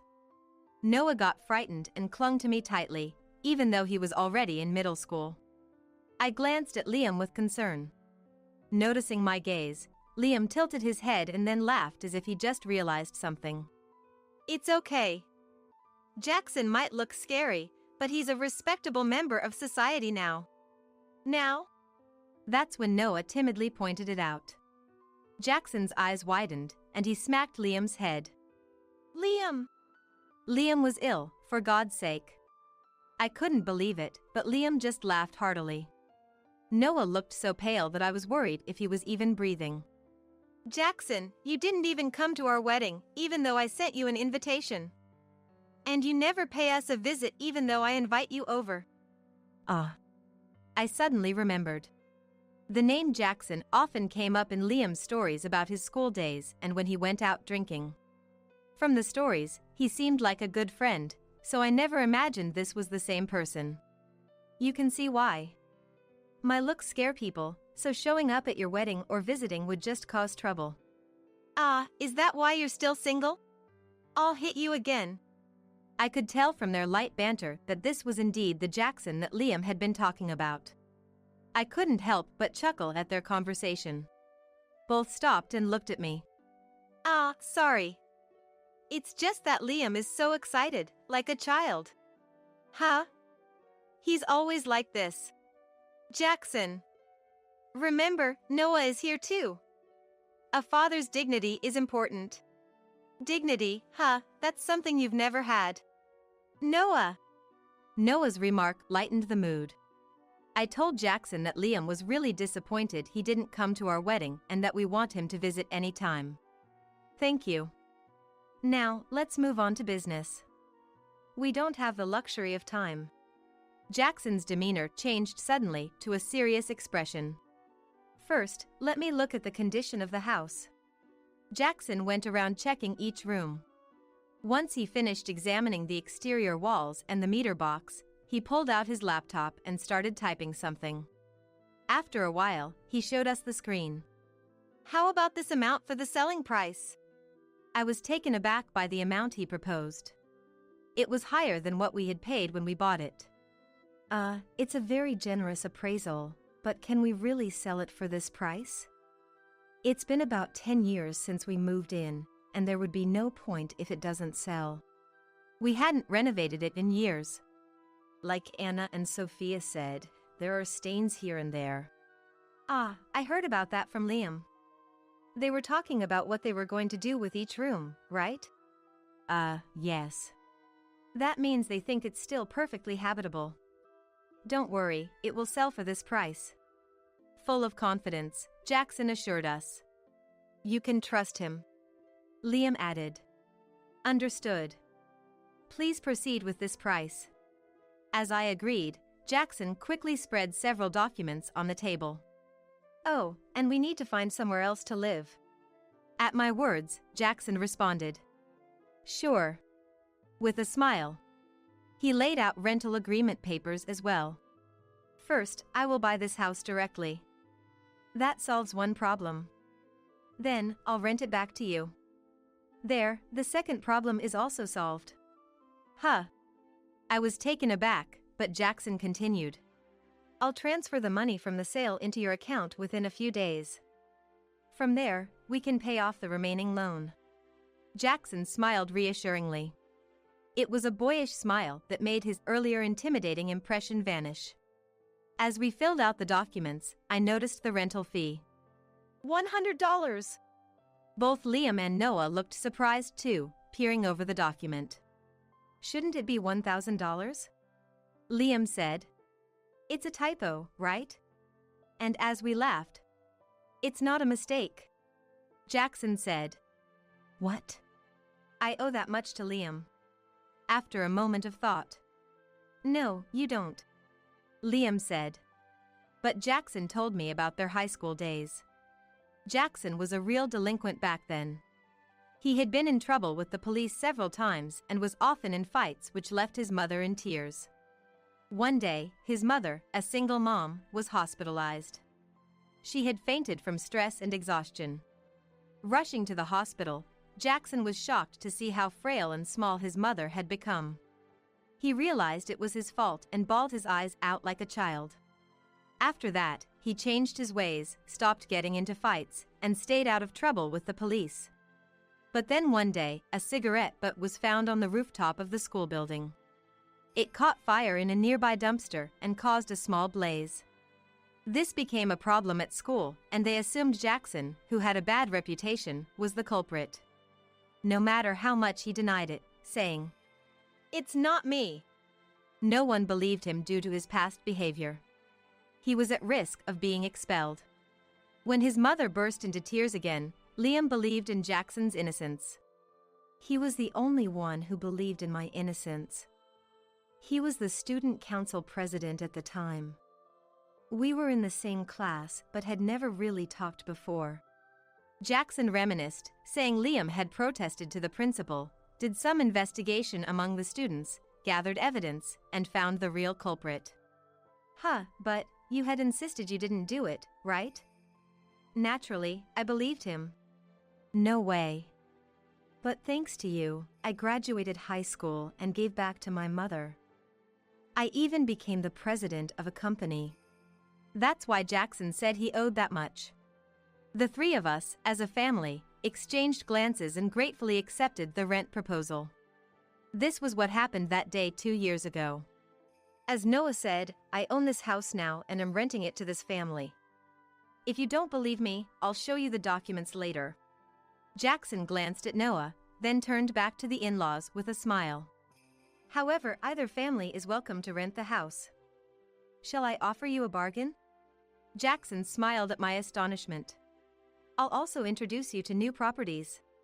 After the funeral, we moved out of the house and into an apartment Jackson had recommended. Just unpack the bare essentials. We'll probably be able to move back to that house soon. Jackson said with a mischievous smile, and I asked him what made him think so. Noah, curious too, came closer to us. I actually thought about kicking them out that day. But then I changed my mind. Listen, here's the plan. Jackson leaned in, as if sharing a secret with us. 3 days later, we went back to our old home saying, we left a couple of things behind. Under the pretense that we were retrieving them. Anna reluctantly offered snacks when Jackson joined us. How's the new place? Not bad at all. John replied contentedly. Really? Noah asked. Yes, really. No noises from the empty stairs? Or in the shower room? Noah looked around the living room fearfully. Right, Noah said there were ghosts, didn't he? I don't think Mom knows about it, but ever since Dad got hospitalized, I started to hear strange noises. Once, I saw the hem of a skirt on the stairs, thinking Mom was back, but no one was there. That's ridiculous. Anna's words were cut off as Noah and Jackson simultaneously looked upstairs. Is there someone on the second floor? That was impossible. Sophia completely lost her vigor after her divorce with Harry was finalized. Although she was silent, she was in the living room. What? Stop with this nonsense. I didn't hear anything. Noah and Jackson exchanged glances and hurriedly packed up. That's good to hear. We'll take our leave then. They rushed out of the house and quickly got into the car. The in-laws, who had come to see us off at the entrance, looked frightened. In the car, we burst into laughter. Jackson's plan was to use the lie about ghosts that Noah had made up on the spot. This is for treating Liam poorly for so long. Where in the world do you find a parent or sister neglecting their dying son and getting ready to move into his house? I couldn't agree more with the words that Jackson spat out while he was driving. Jackson and Noah played such pranks on them repeatedly. Eventually, it was even said that mysterious incidents that neither of them had even mentioned would occur in that house. The in-laws and Sophia got creeped out, mistaking the noises in the house for poltergeists. They complained to Jackson and Noah, but we never experienced such things. Jumping to conclusions can be a scary thing, Noah said, laughing. Eventually, the in-laws and Sophia couldn't stand it anymore and moved out of the house. They rented a place within their budget, introduced by Jackson. That was just business. I made sure to find them a decent, budget-friendly old apartment, Jackson said with a sly smirk, and Noah and I applauded. By the way, Sophia, after divorcing Harry, had to start working again to pay child support. Seems like she's getting a taste of the harshness of society. I wish her all the best now that she has to single-handedly take care of her parents who had looked after her. Eventually, we returned to the house we bought with Liam. Although we couldn't buy it back, we still live there for a rent of $100. Harry and his 3 kids have started to visit again. Sophia seems to be asking for reconciliation, but Harry is not considering it at all.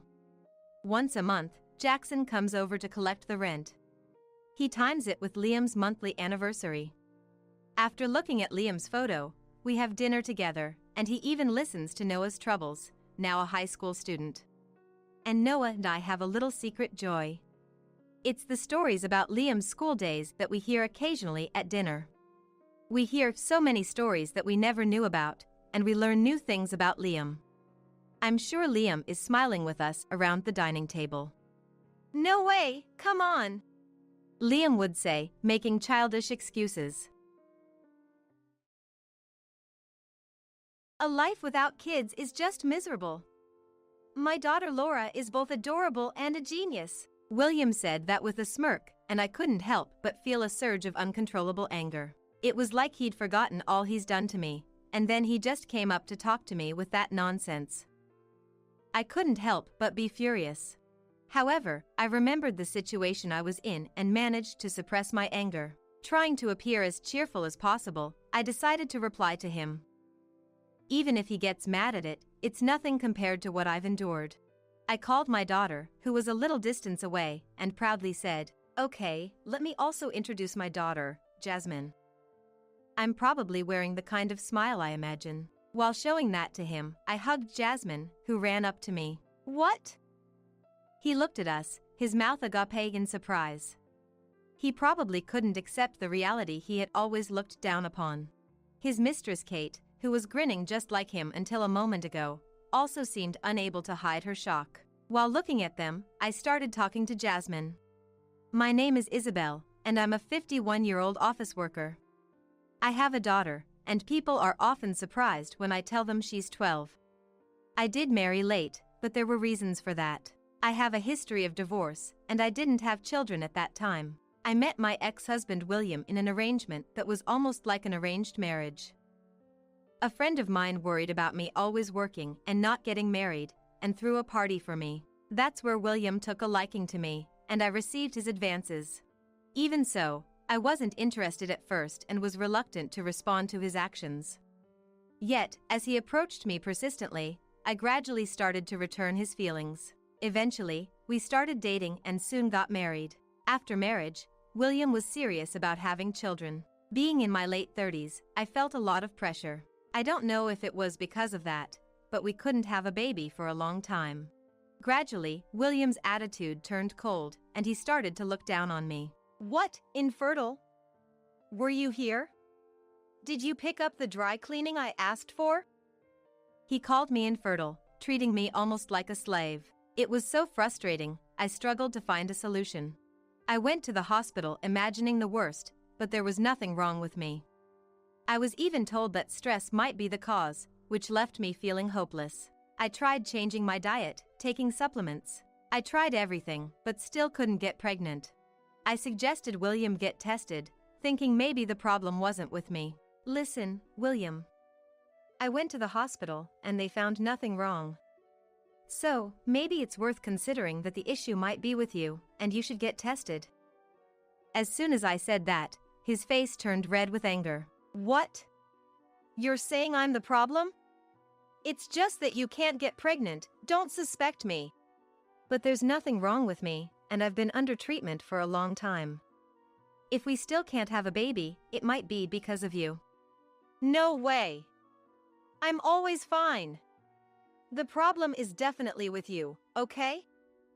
He completely rejected my suggestion, blaming me. At first, I fought back, but it's hard when someone keeps saying you're the one at fault. Gradually, I became exhausted, and one day, his words made it clear that I couldn't do it anymore. What's the point of being a woman if you can't even have a baby? He said it so disdainfully, and I couldn't respond. It wasn't that I agreed with his words. Instead, I was shocked at why I had to be spoken to like that. I worked while managing household chores, and I thought I had devoted myself to him, who was also working. Nevertheless, just because I couldn't have a baby, I never expected to be so thoroughly negated. With no emotional support and losing my motivation, I couldn't bring myself to ask him to get tested again. The thought of hearing the same words again frightened me so much that I couldn't speak up. Sensing that, he started commanding me to do various things. Man, I'm tired. I want a different drink, not the usual beer today. Hey, you can't get pregnant, so you must be free, right? Come home right now. Laughing smugly, he treated me like a slave. If I showed any sign of arguing back, he'd hurl even more abuse at me.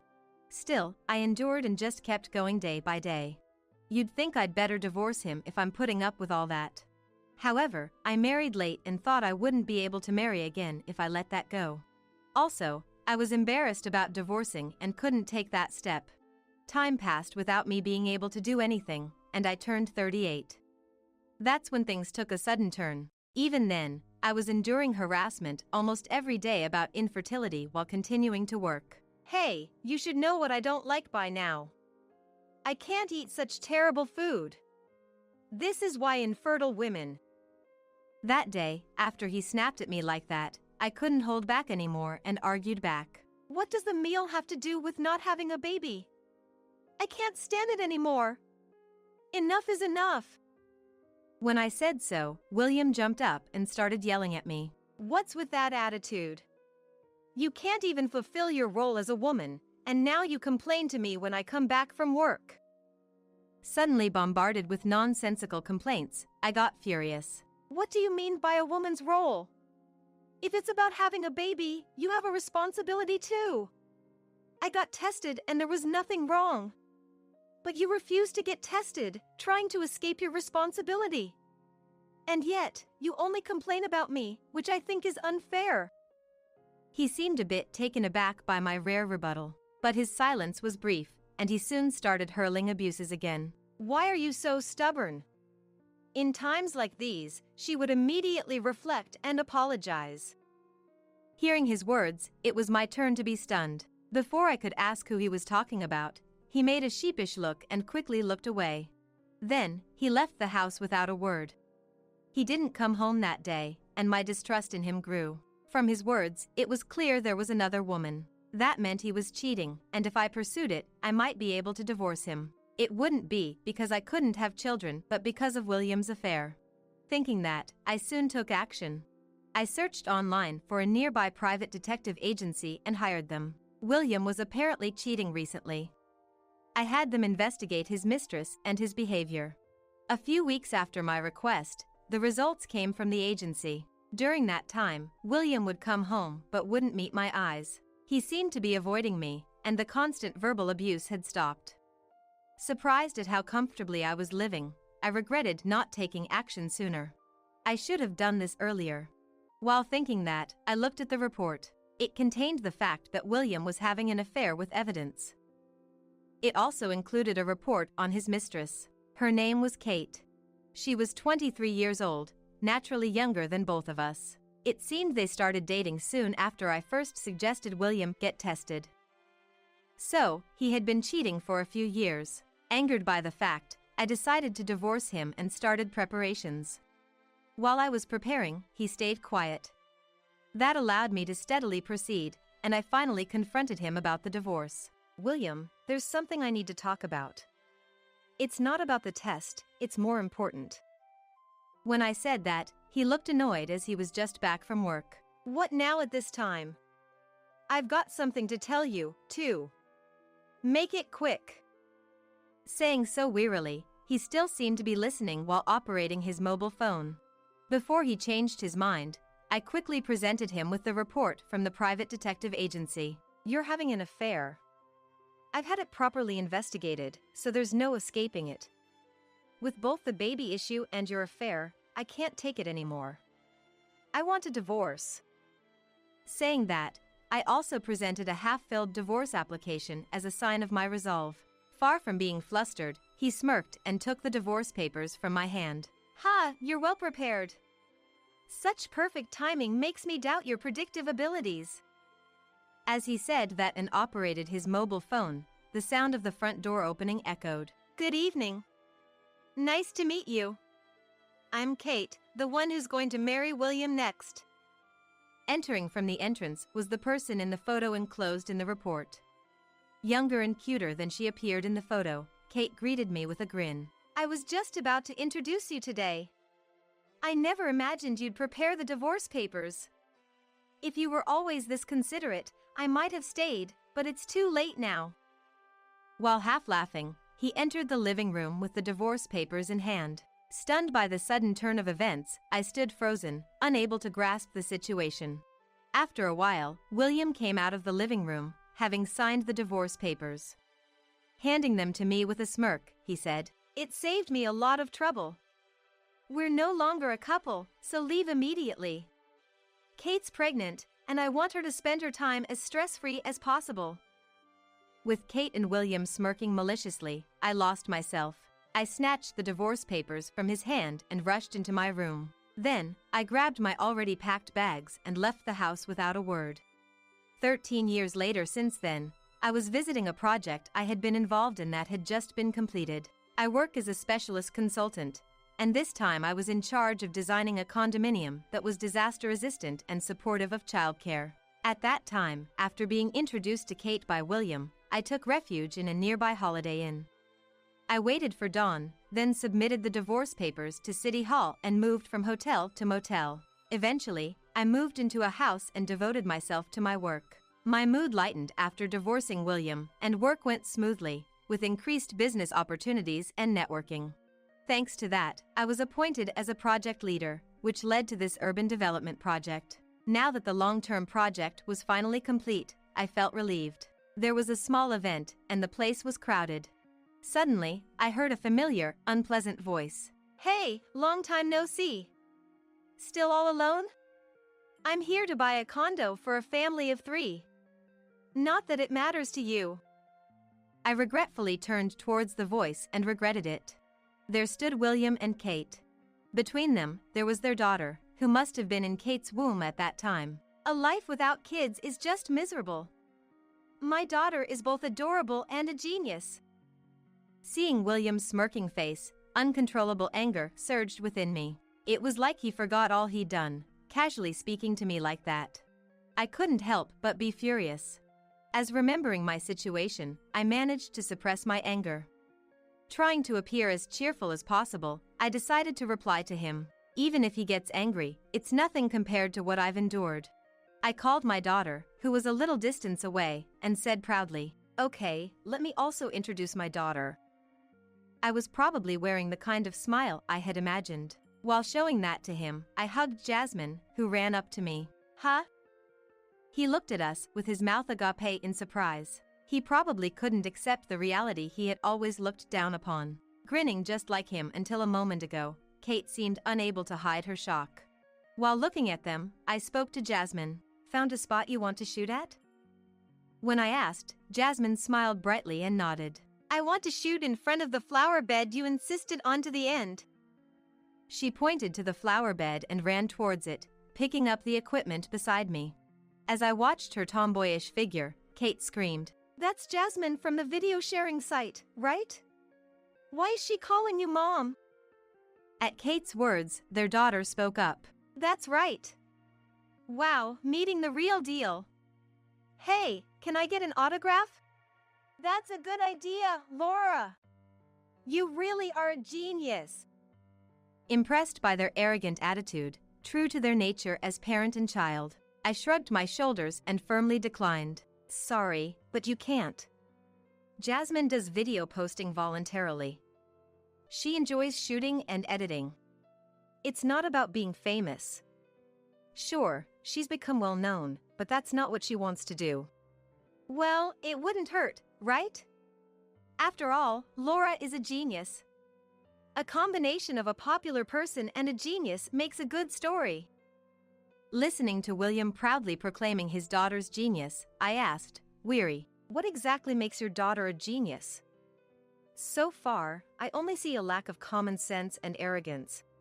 "How dare you say that? Laura has a lot of things to be good at." I wanted to see concrete examples of her genius, but found nothing specific in Kate's claims, causing me to sigh. Seeing that, William, displeased with my attitude, began to brag more about Laura. "You know, Laura never sticks to anything. Too much of a genius, she masters everything too quickly. She's tried so many hobbies but gets bored as soon as she excels. Oh boy, the troubles of having a genius child."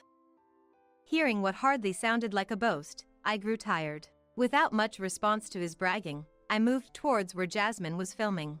Behind me, William's family were saying something, but I ignored them and called out to my daughter. "Jasmine, how's the shooting going? Let's go to a cafe when you're done." Jasmine was surrounded by a crowd of people watching her film. Some of them seemed to realize she was Jasmine, making the scene quite lively. "Just need to shoot the ending, and we're done." Hang on a bit longer, she cheerfully answered, waving to the people around her before starting the final scene. Hey, Jasmine! Film with me! In an oblivious moment, Laura interrupted the filming. Noticing it, Jasmine smiled at Laura and resumed shooting.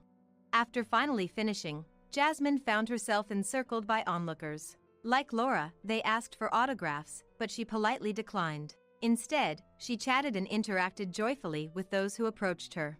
She was continuing her activities because she enjoyed them, not because she wanted fame. Despite her fame, she never boasted about it. Of course, she hadn't thought about giving autographs, so she couldn't offer one. Then, it would be good to communicate a bit as a way of returning the favor to those who approached her.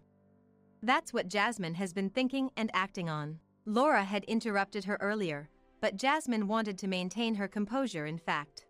I wonder if Laura really understood Jasmine's gentle refusal.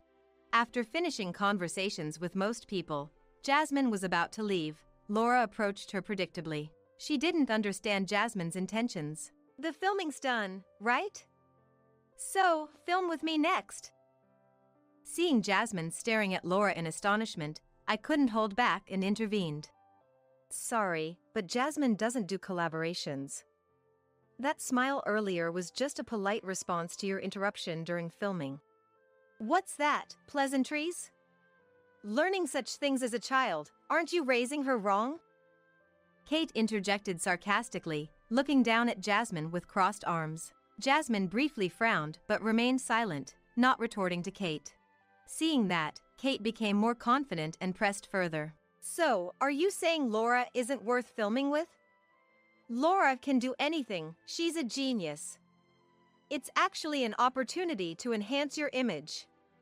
Why don't you read the situation better? Overwhelmed by that, Jasmine looked at me for guidance. Receiving her gaze, I sighed and replied to Kate, "Enough already." You keep calling your daughter a genius, but there's not a single concrete example. Isn't there something more substantial to boast about? As I said it, the people around us, who had been listening to our conversation, agreed. Pressed by their words, Kate made a displeased face, but Laura seemed unfazed. Instead, she proudly boasted about her accomplishments. I got an award at a piano recital. It was for practicing well. And also, at dance school for learning a whole song. I also got an award for never missing school. I've been awarded a lot. Laura was at least over grade 7. Thinking about it, her statements seemed awkward, to say the least.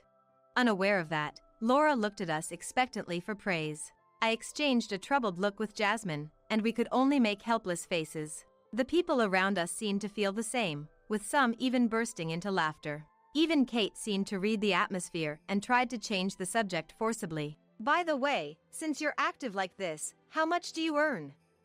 You can't possibly afford to live in a condo like this, can you? Her question seemed desperate, but I decided to reply to avoid rehashing the atmosphere. Thankfully, we're quite popular on the video sharing site. Of course, we earn an income, but it's saved for Jasmine's future and for buying necessary filming equipment. Sure, this condo is attractive, but we have a house, so we don't need it. Besides, I was part of creating this place, so the success fee is substantial. My current husband runs a company, and combined with his income, moving here wouldn't be a bad idea. I told her everything she might have wanted to know. Predictably, Kate looked displeased and glared at Jasmine and me. Hearing my story, William seemed too surprised to retort.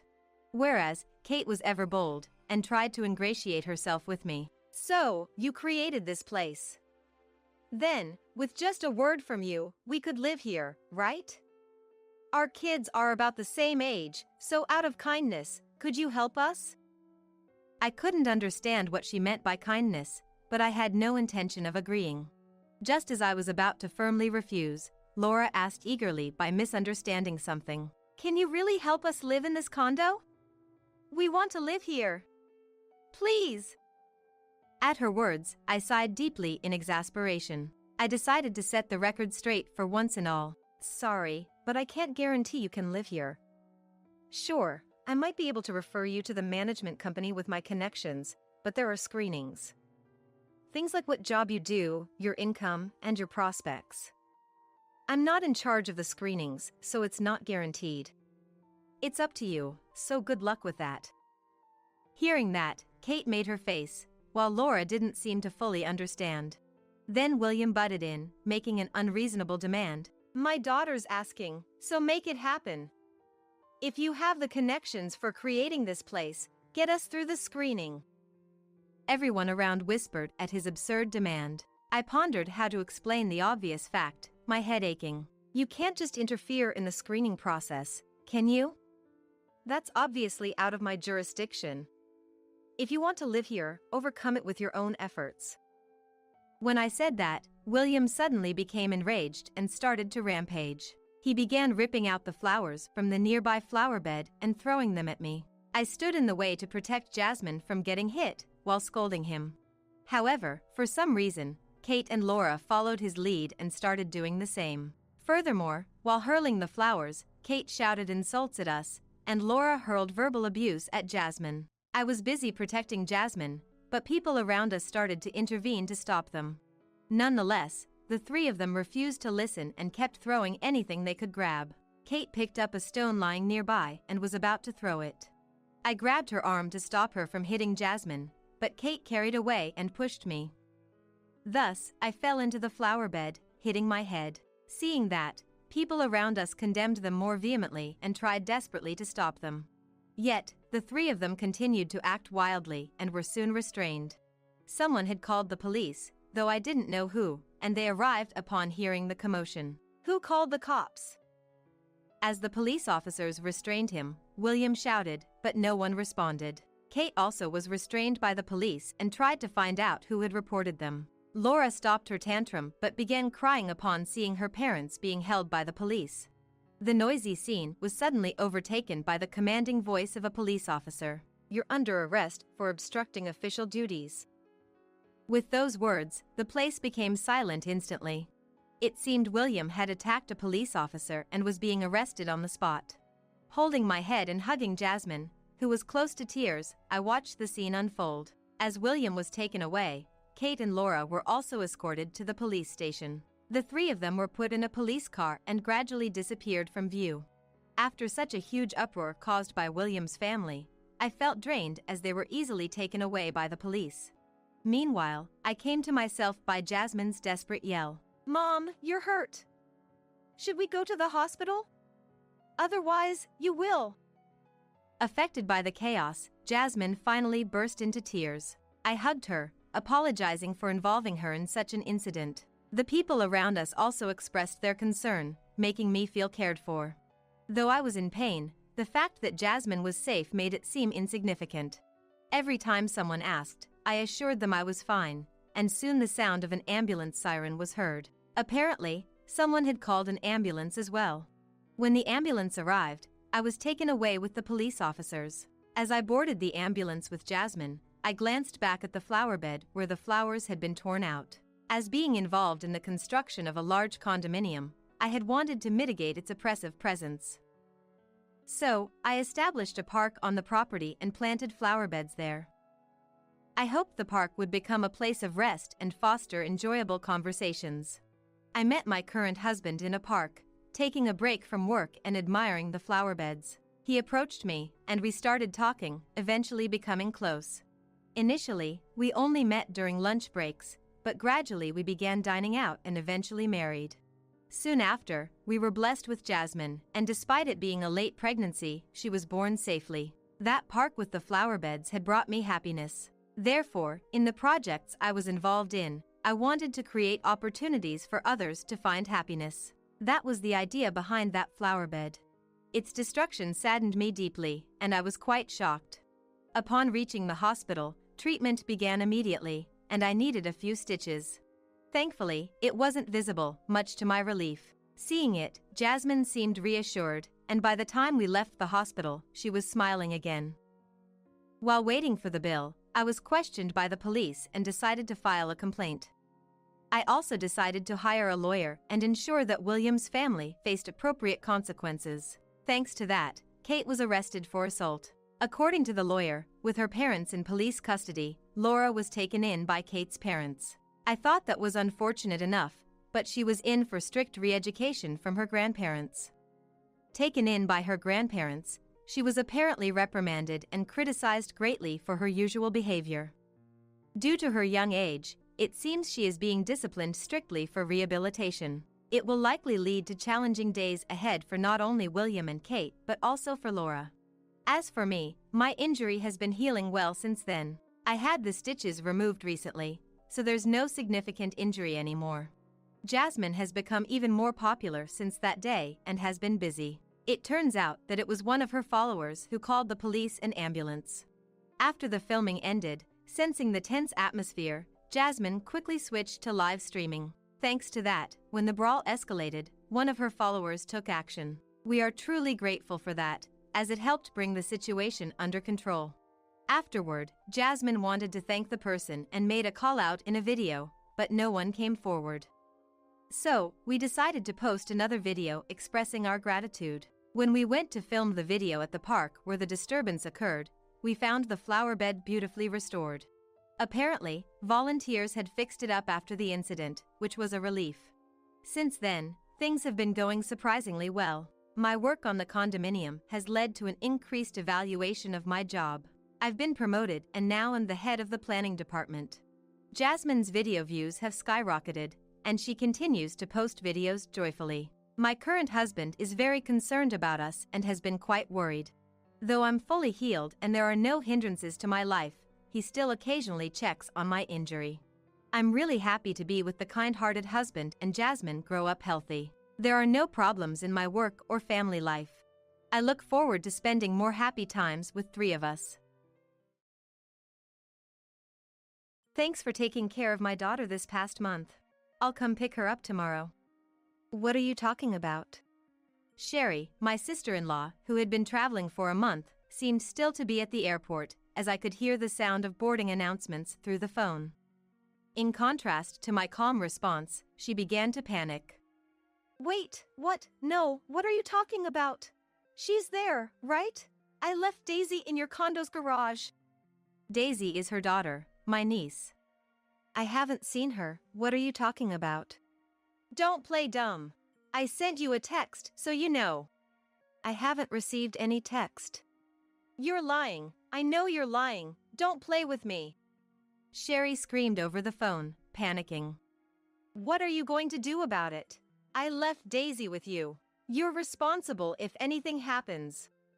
After hanging up once, Sherry tried calling Daisy's child safety phone, but not being able to reach her, she continued to panic. She called me back, even more frantic, so I suggested she might want to go home first. You're right. That's a good idea. Upon her return home, she found her husband Leon, Daisy, and me, the three of us together.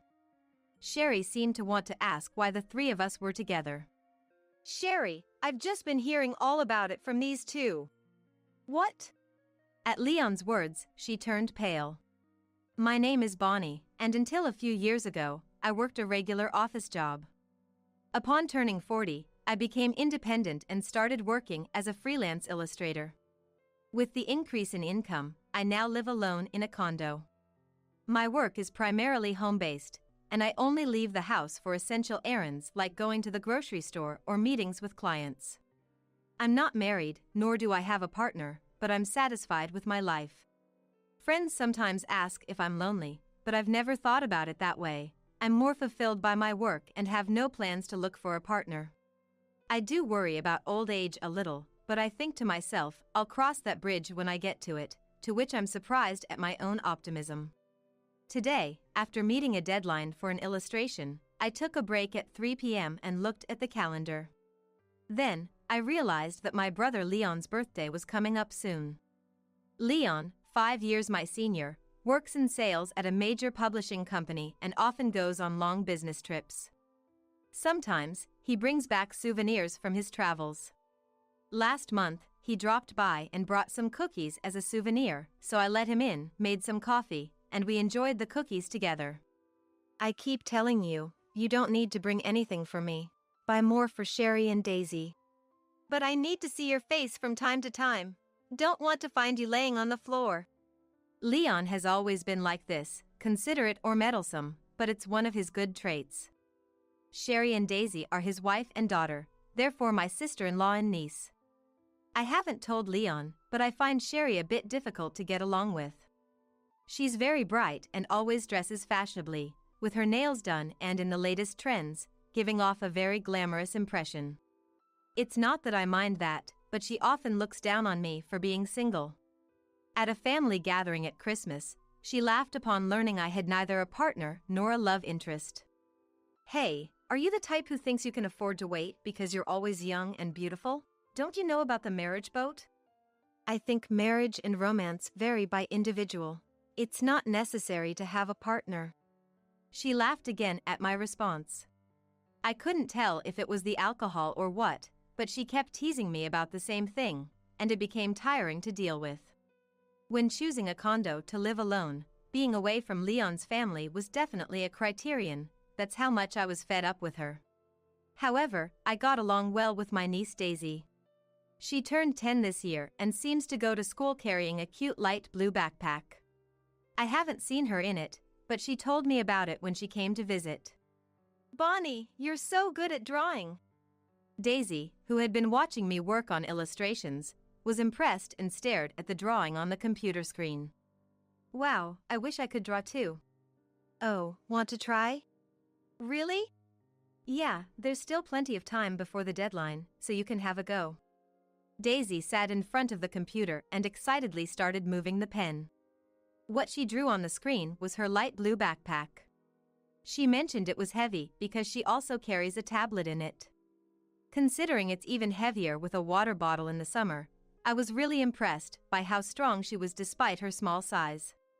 According to Daisy, Sherry spends her days as a housewife, and when Leon is away on business trips, she does whatever she pleases. For dinner or lunch on days when school is out, they eat frozen meals or pizza delivery. I'm the one who always does the laundry, and Mom only does it once in a while. Really? Yeah, and she gets really mad when my shoes are muddy after PE. Why? What does Mom do at home? She's always on her phone or watching TV. Daisy tries not to upset her mom by staying in her room or going out to the park or the library.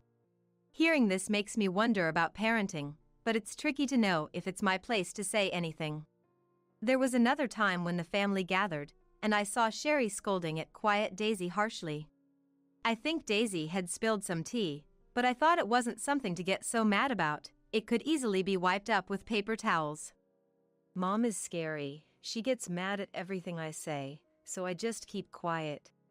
Daisy's offhand remark about her mom as she was leaving, after drawing her light blue backpack, stuck with me like a splinter.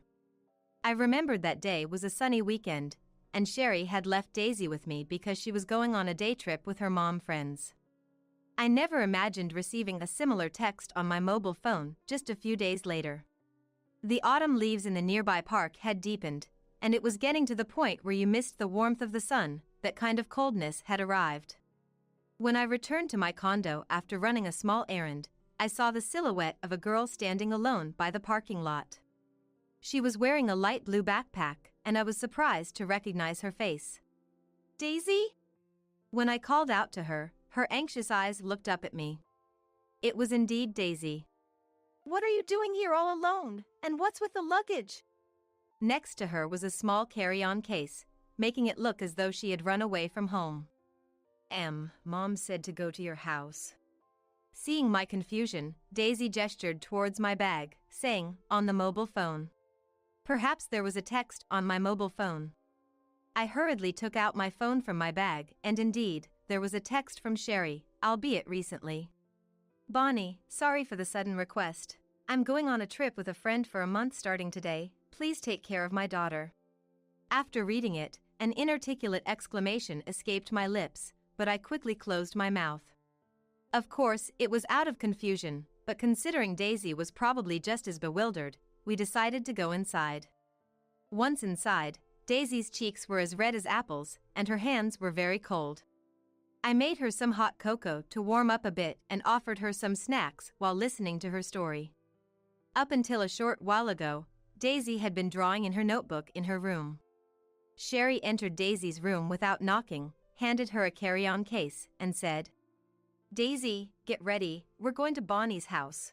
Mom won't be home for a month, so bring your backpack, okay? Understood?" "Okay." Thus, Daisy quickly packed her notebook, pencil case, textbooks, and tablet into her backpack.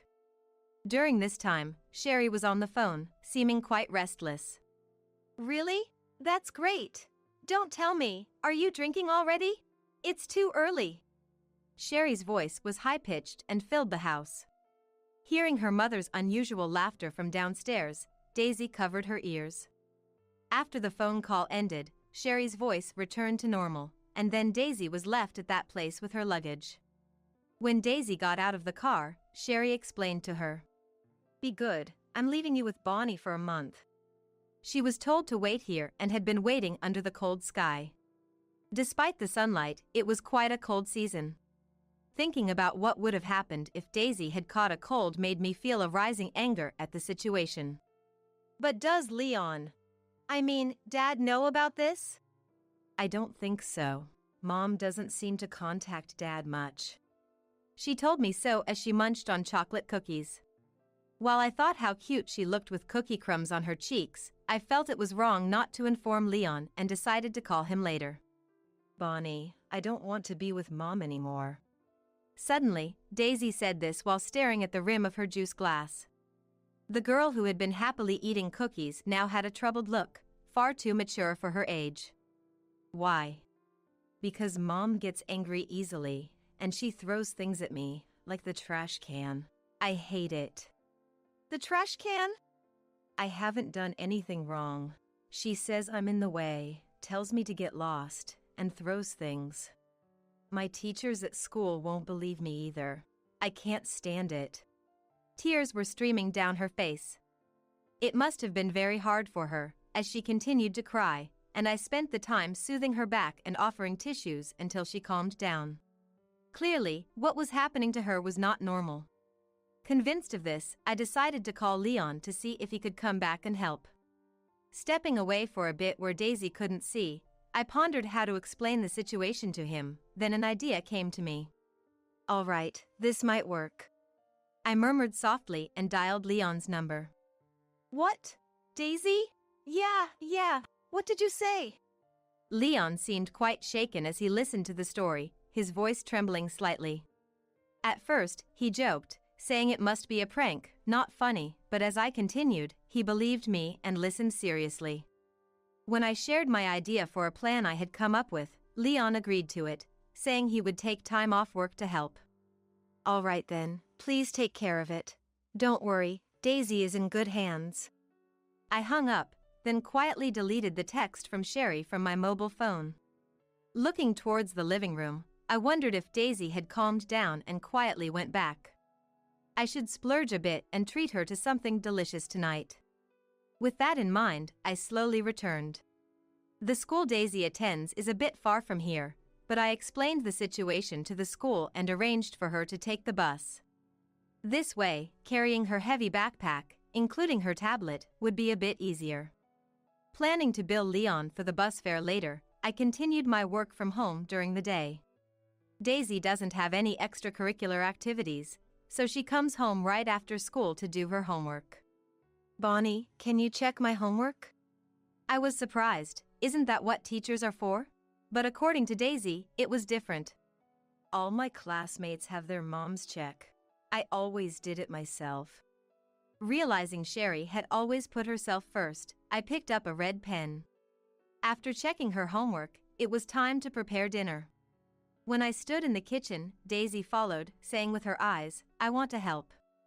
Today we're making meatloaf, so could you start by peeling the onions?" "Sure." Daisy was surprisingly quick at peeling onions, and she efficiently followed directions to help cook.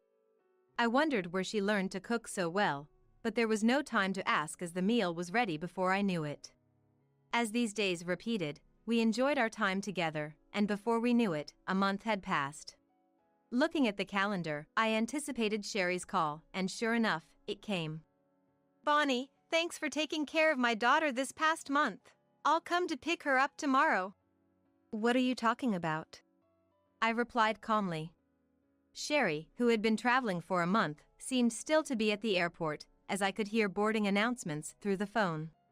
Wait, what? No, what are you talking about? She's there, right? I left Daisy in your condo's garage. I haven't seen her. What are you talking about? Don't play dumb. I sent you a text, so you know. I haven't received any text. Are you sure you're not mistaken? You're lying. I know you're lying. Don't play with me. Sherry, seemingly panicked, screamed over the phone. What are you going to do about it? I left Daisy with you. You're responsible if anything happens. I'll call Daisy to see what's up.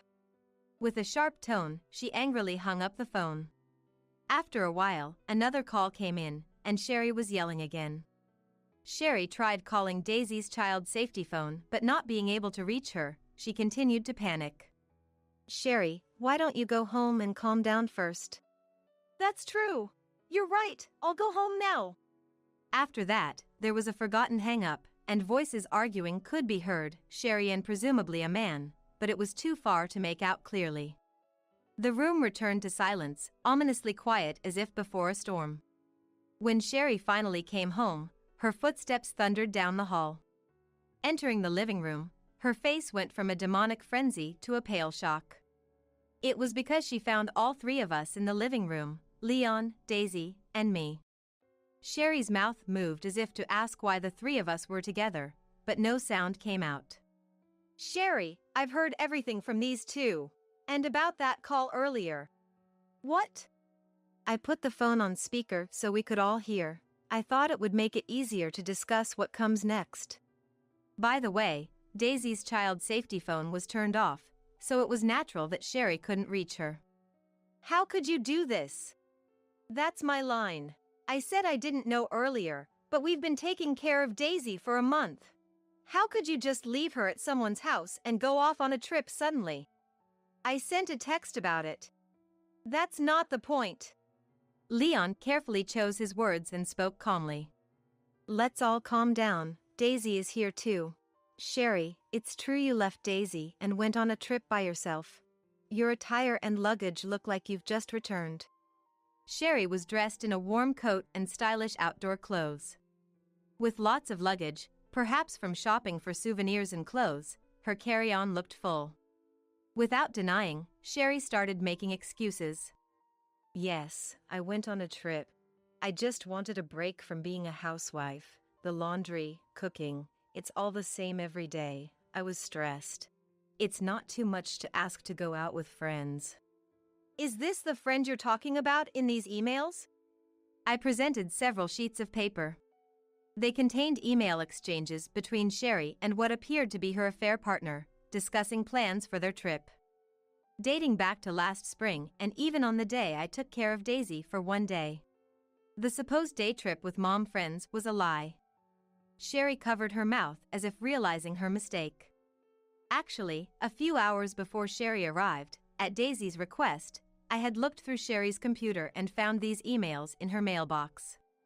Daisy had noticed her mom frequently texting someone not her dad and suspected the affair. Her suspicion turned to certainty when she saw texts from an unknown man on her mom's phone while she slept. Also, when Sherry was on the phone, she could occasionally hear the other person's voice, but it wasn't her dad's voice. I heard from Daisy 6 months ago that Sherry was having an affair. I had been skeptical until Sherry suddenly announced her trip a month ago, but after checking the computer, I realized Daisy's intuition was right. You could see Leon was visibly shaken. What have you done? I trusted you, and you leave Daisy with Bonnie to go on a trip for an affair? Leon confronted Sherry with a trembling fist. It's a misunderstanding. I was forced to go on that trip by him. Forced? You left your family for a month for that? Come up with a better excuse. I was threatened. Believe me, Daisy, you believe me, right? Daisy, suddenly addressed, responded calmly and plainly. Mom, you were so happy on the phone before you left. And you made me do all the cooking and cleaning while you just slept and lazed around. Daisy glared with her lips pursed. And you tell me not to stay up late, but but you'd go out at night and come back in the morning to sleep on the floor. Everything you said was inconsistent. Hearing this, Leon pressed further. Going out at night? You were partying? It's not like that. Daisy, stop talking. I quickly showed Leon the photo on my mobile phone. It was a photo captured of Sherry, who was dressed up and heading out late at night. Several months ago, I got a call from Daisy, and since I happened to be nearby, I took this photo, but I was surprised too. Where were you trying to go at that late an hour, Sherry? Oh! She was confronted with the photo, and perhaps realizing she could no longer make excuses, slumped down right there. I can't believe it. I can no longer entrust Daisy to you. Let's get divorced. I'll demand alimony. From now on, you're free to be with that other man. Leon said so with his shoulders drooping and then turned his back on Sherry. What? A divorce? You're kidding, right? Why? Don't you feel sorry for Daisy not having her mom around? What about you, Daisy? Come on, help Mom out. No, absolutely not. Bonnie feels more like a mom. I felt very embarrassed as an adult to see Sherry cry to her own child, but Daisy brushed her mom off. While I was taking care of Daisy, I made time for her as much as possible, discussing school, hobbies, future dreams, and various other topics. Of course, cooking together was one of those things. Sherry, don't worry. I'll make sure Daisy is happy, I said with a smile, and Sherry hung her head dejectedly, saying nothing more. 6 months later, her divorce from Leon was finalized, and custody went to Leon. Sherry, dragged by her parents, went back to her hometown. The man she had an affair with, whom she met on the internet, disappeared as soon as he found out about the divorce, and communication was cut off. By the time she realized she was just played, it was too late, leaving her with a hefty alimony and child support bill. Her savings were far from enough, and she managed to make the payments by having her parents bear more than half the burden. However, that led to stricter surveillance from her parents, and she could no longer go out late at night. Moreover, the rumor that she got divorced and came back home without her daughter spread throughout the neighborhood, and she was met with cold stares when walking outside during the day, so she rarely left the house. Still, she couldn't remain unemployed forever, so she would have to re-enter society at some point, but what happened after that is unknown to me, Leon, nor Daisy. Leon and Daisy have moved out of their original home to rent it to someone else and are now living on a different floor of the condominium where I live. They plan to use the rental income for loan repayments and savings for Daisy. I've started visiting them almost every day. Leon, who was often away on business trips and couldn't be near Daisy, regretted not being able to pay more attention to his family and focusing too much on work, decided to change jobs. Changing jobs in his 40s was supposed to be a challenge, but his sales performance was excellent, and his communication skills were high, so it was not surprising that he could have held a position of some responsibility. Therefore, his job search did not drag on too long, and 6 months, he received job offers from 2 or 3 companies and starting work at one of them. I was surprised that Leon had such abilities, but what surprised me more was that he preferred outside sales at his previous company and gently declined promotion offers. It wouldn't be interesting to stay on the same company floor all the time. For that reason? But the new job is fully remote, right? Yes, but talking with various people is interesting in its own way. Most importantly, being with Daisy is the best. Daisy is still going to school with her light blue backpack. Moving changed her school district, requiring Daisy to transfer schools. Though it must have been sad to say goodbye to her friends and teachers, Daisy seemed surprisingly calm, even enjoying her new school life. Daisy, have you gotten used to your new school? I asked while making dinner together, and Daisy smiled. Yeah, I made a friend in the class next door. Already? That was fast. Daisy nodded shyly. Yeah, next time, I'm going to make meatloaf at their house. That sounds fun. Yup. Seeing her smile like a blooming flower made me smile too. Her dream is to open a restaurant. Thinking it's solid for a 10-year-old to have such a dream, Daisy shared her reason. That friend, like me, doesn't have a mom who cooks, so she cooks herself. She said she wants to cook for people who don't have someone to cook for them, like us. Is that so? I hope I can be like that too. So, I'm practicing making meatloaf. Her innocent laughter made me feel a complex emotion for a moment, but I quickly smiled back. That's great, Daisy. Your meatloaf is delicious. I want many people to taste it. Thanks. Seeing Daisy looking forward with such earnestness made her seem incredibly strong and shining. Her dream will not end in fantasy or delusion. I'm looking forward to the day when Daisy grows up and opens her restaurant.